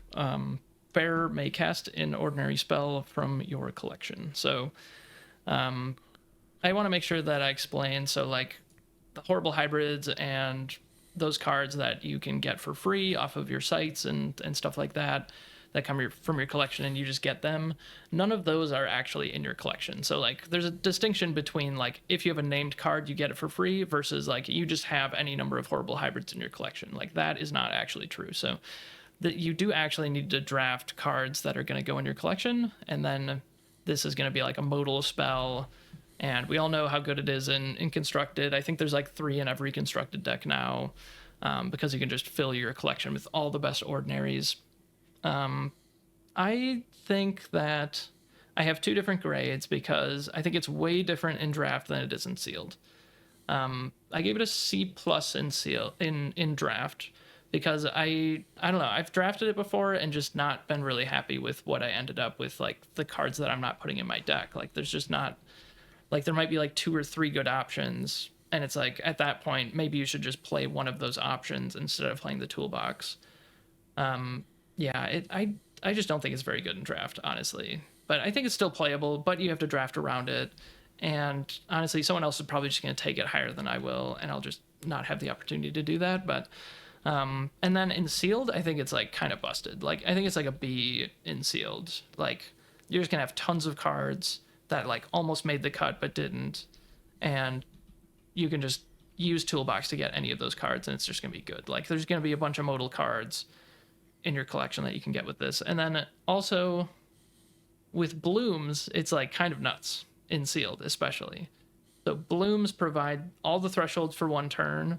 If you can play a toolbox, and then on the turn that you crack the toolbox, play a bloom, and then you can just play like all of your best cards from your other elements that are ordinary. So kind of insane. Like I think there's a huge difference between draft and sealed, and the bloom thing I think is really real.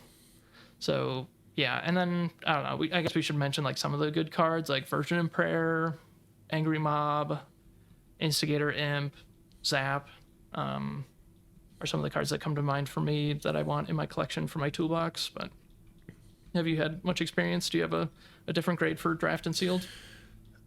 Yeah, I follow everything you say.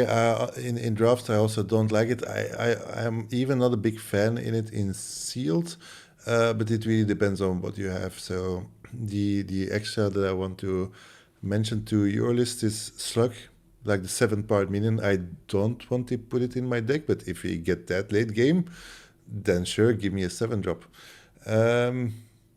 What always bothers me is the 2 extra mana actually here. Because do I dare to play this to then utilize it the next turn? Like if you get a mimic against you, so I don't know. Probably it's okay, but honestly, I just want to have a good card instead most of the time that I don't have to pay the 2 mana. But if there's a variety of stuff in your sideboard, then sure, it is fine to put it in your deck. Next one is Driftwood Marus. It's a 3-mana, 3-part minion, exceptional automaton.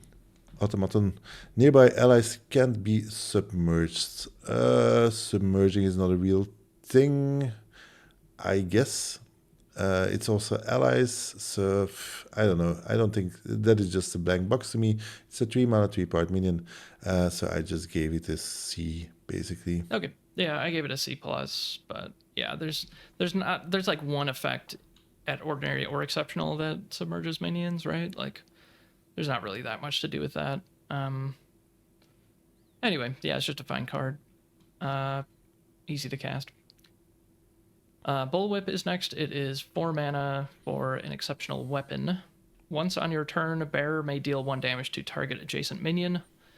I've heard the stories of this like killing a ton of skeletons, and you know me, I need to be convinced that an artifact is really good for me to actually be like willing to play it, because I know at some point someone's just gonna steal this and kill me with it, and it's gonna feel really bad. So I don't know. I'm gonna give it like a D plus. I still just don't really see it. Like it is really good against Necromancer, but like not every deck is Necromancer, right? So I don't know.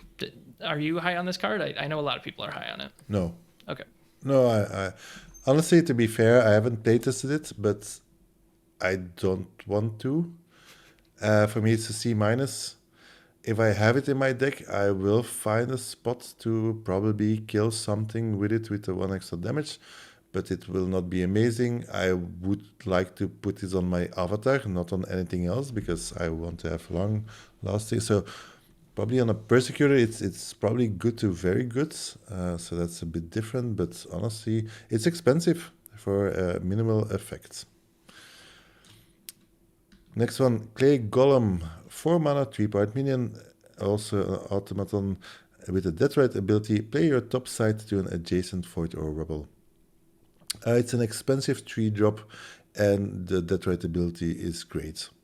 You get a free side if you are next to an adjacent void or rubble, but that should not be too difficult.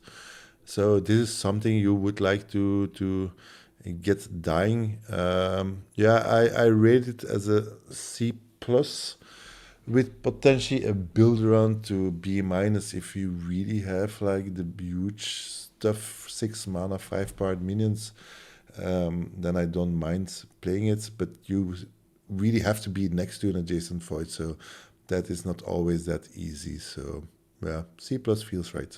Yeah, I have the same exact grade. I have C plus, build around B minus, and the build around is like ideally they're like earth, water, like expensive minions basically, and then yeah, you can combo this with your Feign Death, but this is probably like the worst death right for Feign Death, or one of the worst ones. That's actually decent. Okay, next is Meat Hook. This is 4 mana for an exceptional weapon. Bear has tap, shoot a projectile. If a unit is hit, drag it here, and bear may fight it when it arrives. So yeah, it's like a Pudge Butcher effect. I think it's exactly the same as Pudge Butcher. So yeah, I think you want to have some beefy minions in order to play this. Like you want your minion to actually kill their minion, not just trade. That would be bad. Yeah, this one I'm a little bit interested in because you can't just play it like in your back row potentially, and then they're never going to be able to get it. So I gave it a C minus. I'm kind of curious, like, what do you think about using this with like skeleton tokens, where they just hook the thing and then die, and then drop the meat hook, and something else can pick it up. I don't know. Is there something there? Well, so you do not have to fight, which is the same as the putsch. But if you want him to die, so you can pick it up potentially. So the good thing about Pudge Butcher is that it's a 5-part minion. That is what makes Pudge Butcher really good.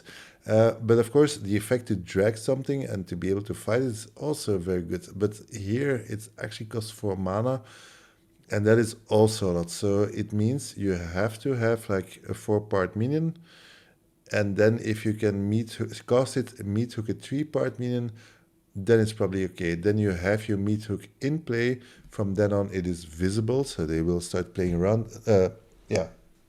Move around. It's the good thing with meat hook is like Pudge Butcher is immobile. It cannot move. This one can move around. You can pass it on to others, etc.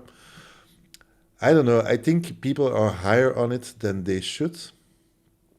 On the other hand, if you have a 5-part minion, suddenly with a meat hook, you will be able to do ugly stuff with it. And I mean, they have done it to me already, and it has surprised me. Took a blocker away, and then I was weak, etc. It can also give the death blow. So yeah, I still want to test it. I have it as a C plus to potentially higher.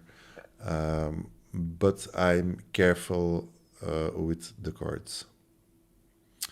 Last artifact is a pile of skulls. It is 5 mana, exceptional monument, and it says once on your turn you may banish a card from a cemetery to summon a skeleton token here. I like the cards. I like the design of the cards. 5 mana is a lot, so it's a slow card, but it generates infinite value. So you need to have time. You have to have a deck where you at least have 3, 4, 5 turns so it can do its thing. And in certain decks, that fits actually perfectly. There are other decks that need to sacrifice or whatever. So yeah, in the right deck, I think this is actually a good card. So I don't know if Build Around is right for the right slow deck. So I have it there as a B. Just 5 mana in a random deck. I don't know if I would put it. Then it's more like a C. But yeah, I've played with it, and actually I've been surprised how good it is. Where you place it is actually very relevant because, of course, there all the skeletons will start from. But I also had it that they just put minions there, overtook my skeletons, and then they just killed it every turn. And then, yeah, the card didn't do much. So do you stand on this one? I think it's bad. Just like Okay. 5 mana, make a skeleton pass just seems like really, really bad. So I don't know. I think it's just incredibly slow, and like I think even in slow decks, like just making a skeleton every turn doesn't seem that good to me. I could see like playing it and feeling like it's a little bit better than I'm expecting, but honestly, just like 5 mana is just a lot. I don't know. Yeah, what I've done is sometimes, like if it's like mid-game and the board is a bit wide, and you just place it on the left or to the right, a little bit further than where the battlefield is currently happening, And they really have to deal with it because you cannot just leave it 2 turns generating 2 tokens and then they start doing damage. But you're right, it's actually slow. So if you're just in a very normal pace of the game, this card is definitely not good enough. Okay. Let's move on to the sites. So we're going to go through the elements. We're going to start with the earth. And the first one is Consecrated Ground. So this is an exceptional site, makes Earth Threshold, and it says evil has no power here. This is the one that I think the card is Consecrate that makes Consecrated Ground. So this I don't like very much. So, I mean, yeah, it messes with their evil stuff. So if they're attacking this site, like, yeah, you want to play this on turn 2. So then they have to move around it with their evil stuff. But if they have non-evil stuff, then they can just attack this site. And if you have evil in your deck, then it just can't block for this site. Because if it moves on, it also gets 0 power. So I think it's like a D, but if you're in like an Earth Water deck, like maybe like a Savior deck that's trying to have like 75% non-evil or something, then it's going to be really good. So yeah, pretty... I love these cards that are like really built for a specific deck. Either it's great or it's terrible, and it means that like you really do need to learn the limited format in order to play with all these cards effectively. So I'm giving it like a D, but I could see like a build around like B in some decks. Yeah, I completely agree with everything you said. And that is what makes Gothic a difficult set because you really have to pinpoint like this is a bad card, except if A, B, and C are right, and then it's actually super strong. So yeah, as you say, if you don't have evil in your deck and you build it that way, then evil will suffer, right? That is how it was designed. Next one is Fertile Earth, a exceptional site with 2 Earth thresholds. This is a new type of site. Haven't seen this before. I think this is amazing. But this is also a part why Gothic is difficult. They are experimenting with more thresholds. We now have more cards with 4 thresholds. Then Fertile Earth is really game changer. It really helps you get there quicker, more easier. Also, most of the good strong cards like the 3-part minion, they are all double thresholds. That is something that started in Arthurian Legends. With 1 Fertile Earth, everything is solved. You do not get screwed. If you really want to have this in your opening hand for your mulligan, I really like them. How to pick them, it really depends on the cards that you've drawn or picked and how high they are going. So yeah, I rate this as a C plus somewhere. Yeah, I gave it a C plus as well. Kind of cool. Like technically, if you had 2 of these in an off element, you could like splash double element or double threshold cards in your off element. That'd be pretty cool. But yeah, I do also see this as just like, yeah, there's a lot of really amazing bombs that are quadruple threshold now, and this is a card that you really, really want to have when you have that in your deck, because you want to have like 7 threshold of that element in your deck. And yeah, we got one of these for each element, and I give them a C plus. I love them in cube as well. I put 2 of each of these in my cube. Help with the fixing. Forlorn Keep is next. This is an exceptional site. It provides Earth Threshold, and if you have 2 Earth Threshold when you play it, then it has Genesis. You may cast a Penitent Knight from your collection to this site. So yes, this provides one of the 2 threshold that you need. So if this is your second Earth site, you just get to pay 3 mana for a 3 power. It's just like an ordinary mortal, right? Yeah, I love these cards so much. So this is basically a 3 mana 3 power minion that draws you a spell, and that's just next level. So I'm giving these a B plus. I'm taking these like pretty much whenever I see them. Like, this is such a high pick for me. And also, like, this is free card advantage. And I found that in this format, like I was talking about earlier, like, there's some cards that just give you free card advantage that make me feel like I just end up with a bunch of cards in hand at the end of the game, which makes me feel like there's actually an evolution in Limited, how we play now, where it's okay to draw your 5th site for turn, I think, a lot more often in Gothic than it was in the previous formats.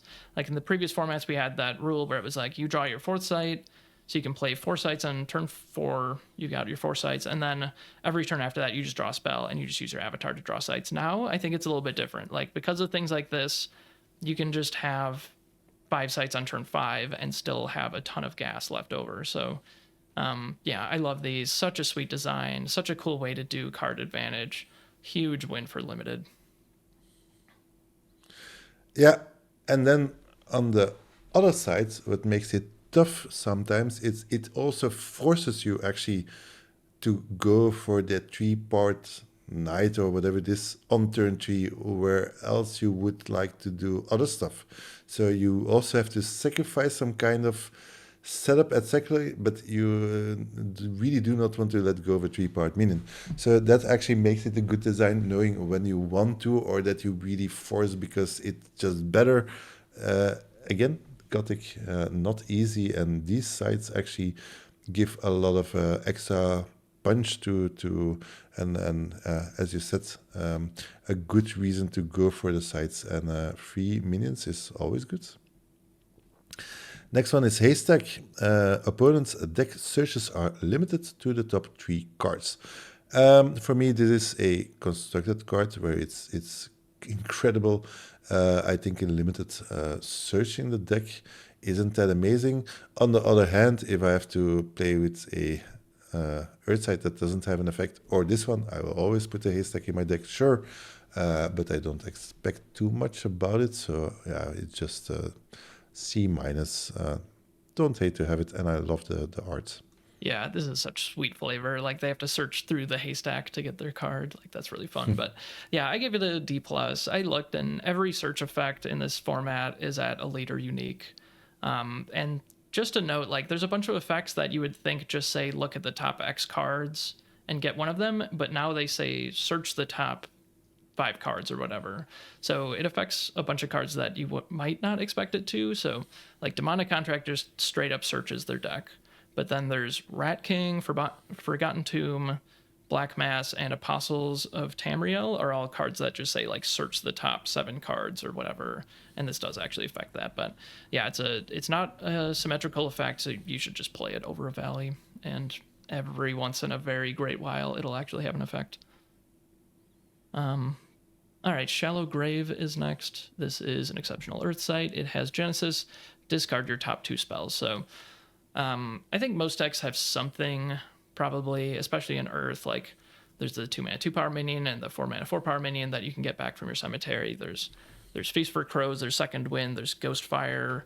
Yeah, there's just cards that want to be in your cemetery, but this isn't that likely to hit. I mean, it's only 2 cards, but if you have a few ways, then maybe this gets bumped up a little bit. But yeah, I just give this a C. And yeah, if you randomly have a deck that has like 4 reasons to cast things out of your cemetery or something, that's gonna be better, but it's just okay. Yeah, not much upside there. Perhaps if you have the spellcaster that can get your spells back, but then don't you just want to draw it because they are probably good spells? Yeah, so not much there. Last one in Earth is the Base of Babel. You may build a Tower of Babel by playing the Apex of Babel atop this. So if you can make the combo, it's pretty nuts because you get basically a card for free. But of course, in draft, whenever will this happen? If you open the Apex of Babel, you can search for this card. And honestly, I know a buddy who did it and actually just won the game because they had a 5-part minion on the board on turn 3, I think, which is a bit unfair. But yeah, that is expecting a bit too much. So as a card, it's just a non-card. It's probably just a D+. Yeah, this one truly has no effect.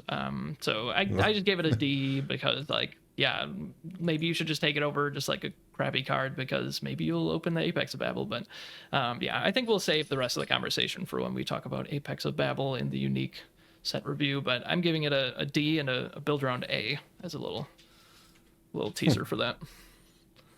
All right, and then we're moving on to fire. So the first one is Active Volcano. That is just the fire site that provides 2 fire threshold. The next one is Molten Mar, which is the Forlorn Keep, but for fire. So this is the one that if you have 2 fire threshold, It has Genesis. You can cast a Hellhounds from your collection.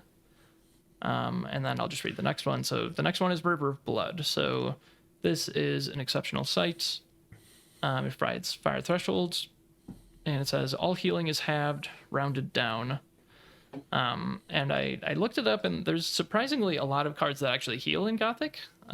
There's 15 cards total I counted that actually heal, but only 6 of them are at ordinary or exceptional. But all of those cards are actually playable, so maybe this will have an effect sometime. But like by have an effect, I mean like they heal 1 less life or something. So it's like it doesn't really matter. I'll give it a C minus. Yeah, I agree. You don't have much expectations. If you can screw up the healing of your opponent, then it's a big win. But the chances are very low. Next one is Road to Perdition. It has a Genesis ability. Target nearby evil gains or loses 1 power this turn. This is a strong card. Because it's easy, it's a side, it's free, and out of the blue, your evil gets +1, and it might or trade up or just outright kill a minion. Then it's just a free kill for just placing a side. The other way around, you all sometimes want them to lose 1 power if you want to play Murder for Crows, dealing 1 damage, for instance, and then it's also free. Every time I have this card, it's really, really, really good. So this is, I don't know, B minus level. I don't think I would pick it in my first 4 picks, but afterwards it will get there. It's always a surprise getting these cards against you. Yeah, I already had a deck with 3 of these, and it was very good. Cool. But I just gave it a C plus. But yeah, it's basically like a desert. It's very similar to that, but it might even have more tricks than a desert can do. But it also only hits half of the minions, so I don't know. Very good card though. Okay, and then we're moving on to water. We've got Deep Sea, which is the one that provides double water. That's like a C plus. There's also Peculiar Port, which is the one that you cast a horrible hybrids from your collection. That's like a B plus. And then we have Mudslide. It's an exceptional site, provides water threshold. It has Genesis. Slide all units. What does it say? Slide all units at land sites in this column 1 step left or right. So you have to play it in kind of a very specific place where there's minions like in the column above it, and then you choose left or right, and I think everything goes in that direction. I don't know. I want it to be good. Like, force movement is good, but like, I don't know. When is this ever actually going to come up? I don't really see it. So I give it a C, but it's just really hard to use and kind of low impact. Yeah, I have the same. Every time it's like, ooh, this is free movement, and every time it's like you just cannot use it because or it's too late or the column is completely full and you cannot play it. So yeah, it's just not a good card. Last one in Water Thin Ice. It reads, at the end of your turn, if minions atop this side total 5 or more power, submerge them. So Thin Ice is, I guess, one of the biggest additions to Water in Constructed. The card there is bonkers good. In Draft or Limited, not that much. I mean, you have effects or cards like Coin Nixie in Constructed. You don't have them in Gothic. So there is a bit of movement, but it's not easy. Nobody ever will willingly step on thin ice, as in real life. So yeah, I don't see it. So perhaps it provides a bit of air control. I think I would still play with it to scare it, but yeah, it could also just backfire that you cannot play it on your own thin ice because you want to read something. So yeah, probably you just leave it out the deck. All right. I mean, yeah, I give it a C plus. I think it's pretty hard for this to really backfire, right? Because like it only triggers at the end of your turn. So like your opponent can't like force move your thing onto it and then it cracks or anything. Like you're going to be able to untap and move your things off of it if that were to happen. But I guess you can't play like your big minion on top of this if that's where you really want to be blocking or attacking from. So I think it's a pretty decent defensive site. And then yeah, unfortunately, most of the force movement isn't very good, or it only pulls things adjacent to you, so it like doesn't really work. So yeah, there's nothing like Koinixie really in this in the format. Like the Succubus only pulls adjacent, and the Mesmer Demon only pulls adjacent, so that just doesn't really work. So the only one that really works is Screamer, and that's like a little bit hard to set up. But then the other thing you can do is like you said, like people just aren't gonna want to put their stuff onto the thin ice because they just can't. They can't risk you just playing like a 3 power submerge minion on top of their minion and just killing it. So it is a good defensive site. Yeah, I think there's some more like force movement at higher rarities, so maybe that is pretty good. But yeah, I think it's just okay. I agree. C plus because it's a good defensive site still, and those are good. All right, and then we're moving to air. Do you have anything else to say about these double air site or the Forsaken Crypt, the one that casts a ghoul, or should we skip by those? Oh, we can skip them. Same effects, Okay. evenly strong. Dark Alley is an exceptional air site. It has the first minion that enters here, it gains stealth. So if you remember like Treetop Hideout and Arthurian Legends, that one it had like Genesis target minion gain stealth. This one you can just play on turn 3, play your 3-drop on top of it, and it just has stealth. So I think it's a little bit better than Treetop Hideout in those instances. It can't like allow your thing that just attacked to then gain stealth, which is kind of worse. So it's pretty balanced, I guess. I give it like a C plus. What do you think? Yeah, I agree. You just have to play it and cast something on it immediately. Very good ability. It is different than Treetop Hideout, but still very good. So C plus for sure. Then we come to Desecrated Grounds. Evil units here have +1 power. Yeah, this is a bit the other way around. This is really for evil decks. It's a bit strange because it's your site.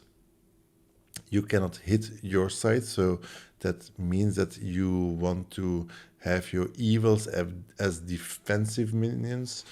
So I guess that's okay, but potentially your opponent also has a lot of evil, and then the plus just means potentially more damage to you. So yeah, I'm not high on this. If my deck is like 80%, 90% evil, then sure, I'll test it, but still always to be careful. And the moment you start attacking him, it doesn't do anything, so potentially there is just more risk than reward here, actually. Yeah, I think you should just not play this site. Like, I think this is an F.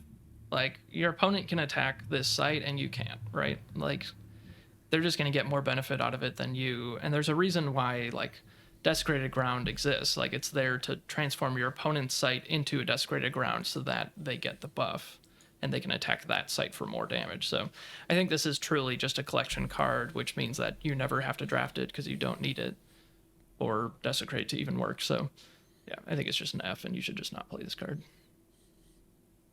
Fields of Fixes is next. This is an air site. It says the site directly in front is silenced. It probably doesn't matter because there's a lot of just regular sites or like they had Genesis effects and stuff, so it doesn't do anything anymore. I did have an opponent play this right in front of my River Rapids on turn 2, and that sucked. So sometimes it can be good, but I think most of the time it's just going to be like basically just Aspire and doesn't really do anything. So I'll give it a C minus. Like there's some slight upside to it. And I don't know. Is there any reason to like silence your own site with this? I can't think of any. I don't see it. But so yeah, for me, the card is just upside only. Yeah? Like if your opponent has an annoying site, and honestly, there are a lot of annoying sites in the elite and in the ordinaries. For instance, that tickets, for instance, like the first attack is unblockable, etc. This is definitely you really want to have fields of fixes. So if there is nothing, there is nothing, no harm done. But if they have something and you have the fields of fixes, then you're very happy. So it's, I guess, a C plus. I want to have 3 in my deck, but I probably will not need them. Then I think we come to the last card, which is a non-threshold exceptional one. It's the Ghost Town. And it has one simple Genesis ability, gain 1 mana this turn. So this is actually a tower, but then for all the elements, because it doesn't have an element. So if we think about beta, a tower giving the 1 extra mana, that was a big deal. Being able to cast a 4-part minion for 4 on turn 3 could really gain you the tempo to hit faster and get you the deal to seal the game. But here, the Ghost Town, it doesn't provide threshold, and that is actually a big thing.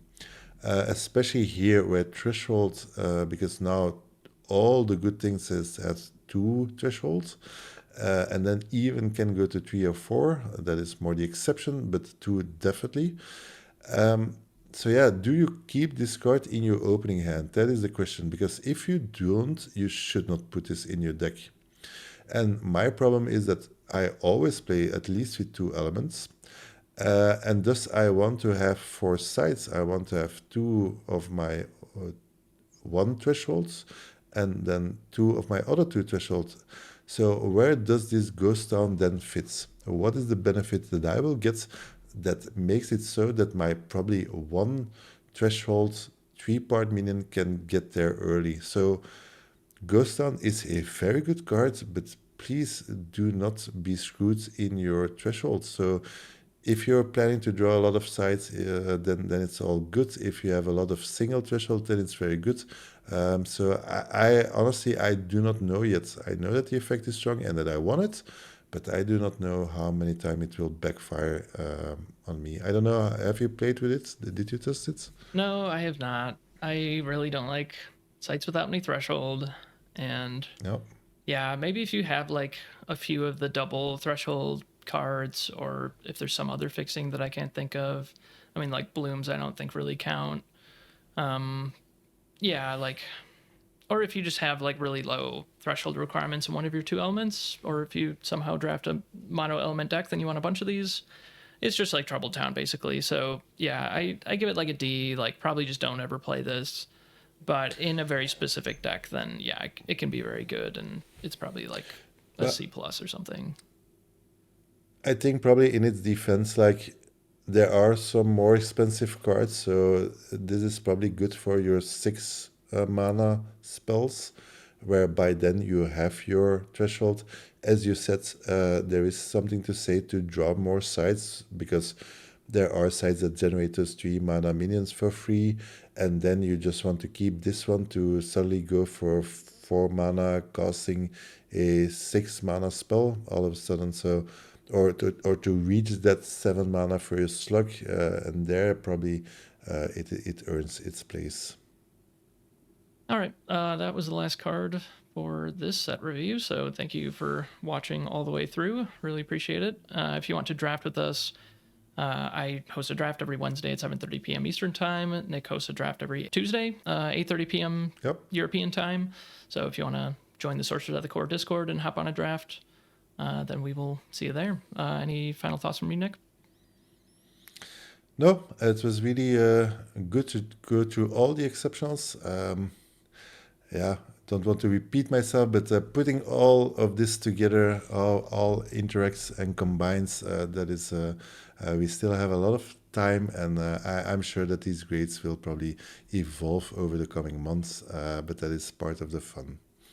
Yeah, absolutely. All right, please like and subscribe, guys. If not for me, then for that sad Magic player who's playing with SpongeBob and Teenage Mutant Ninja Turtles cards, and maybe they'll find this and stop playing Magic and start playing the much better game of Sorcery. Thank you so much for joining me, Nick. I appreciate you, and I'll see you for the Elite review very soon.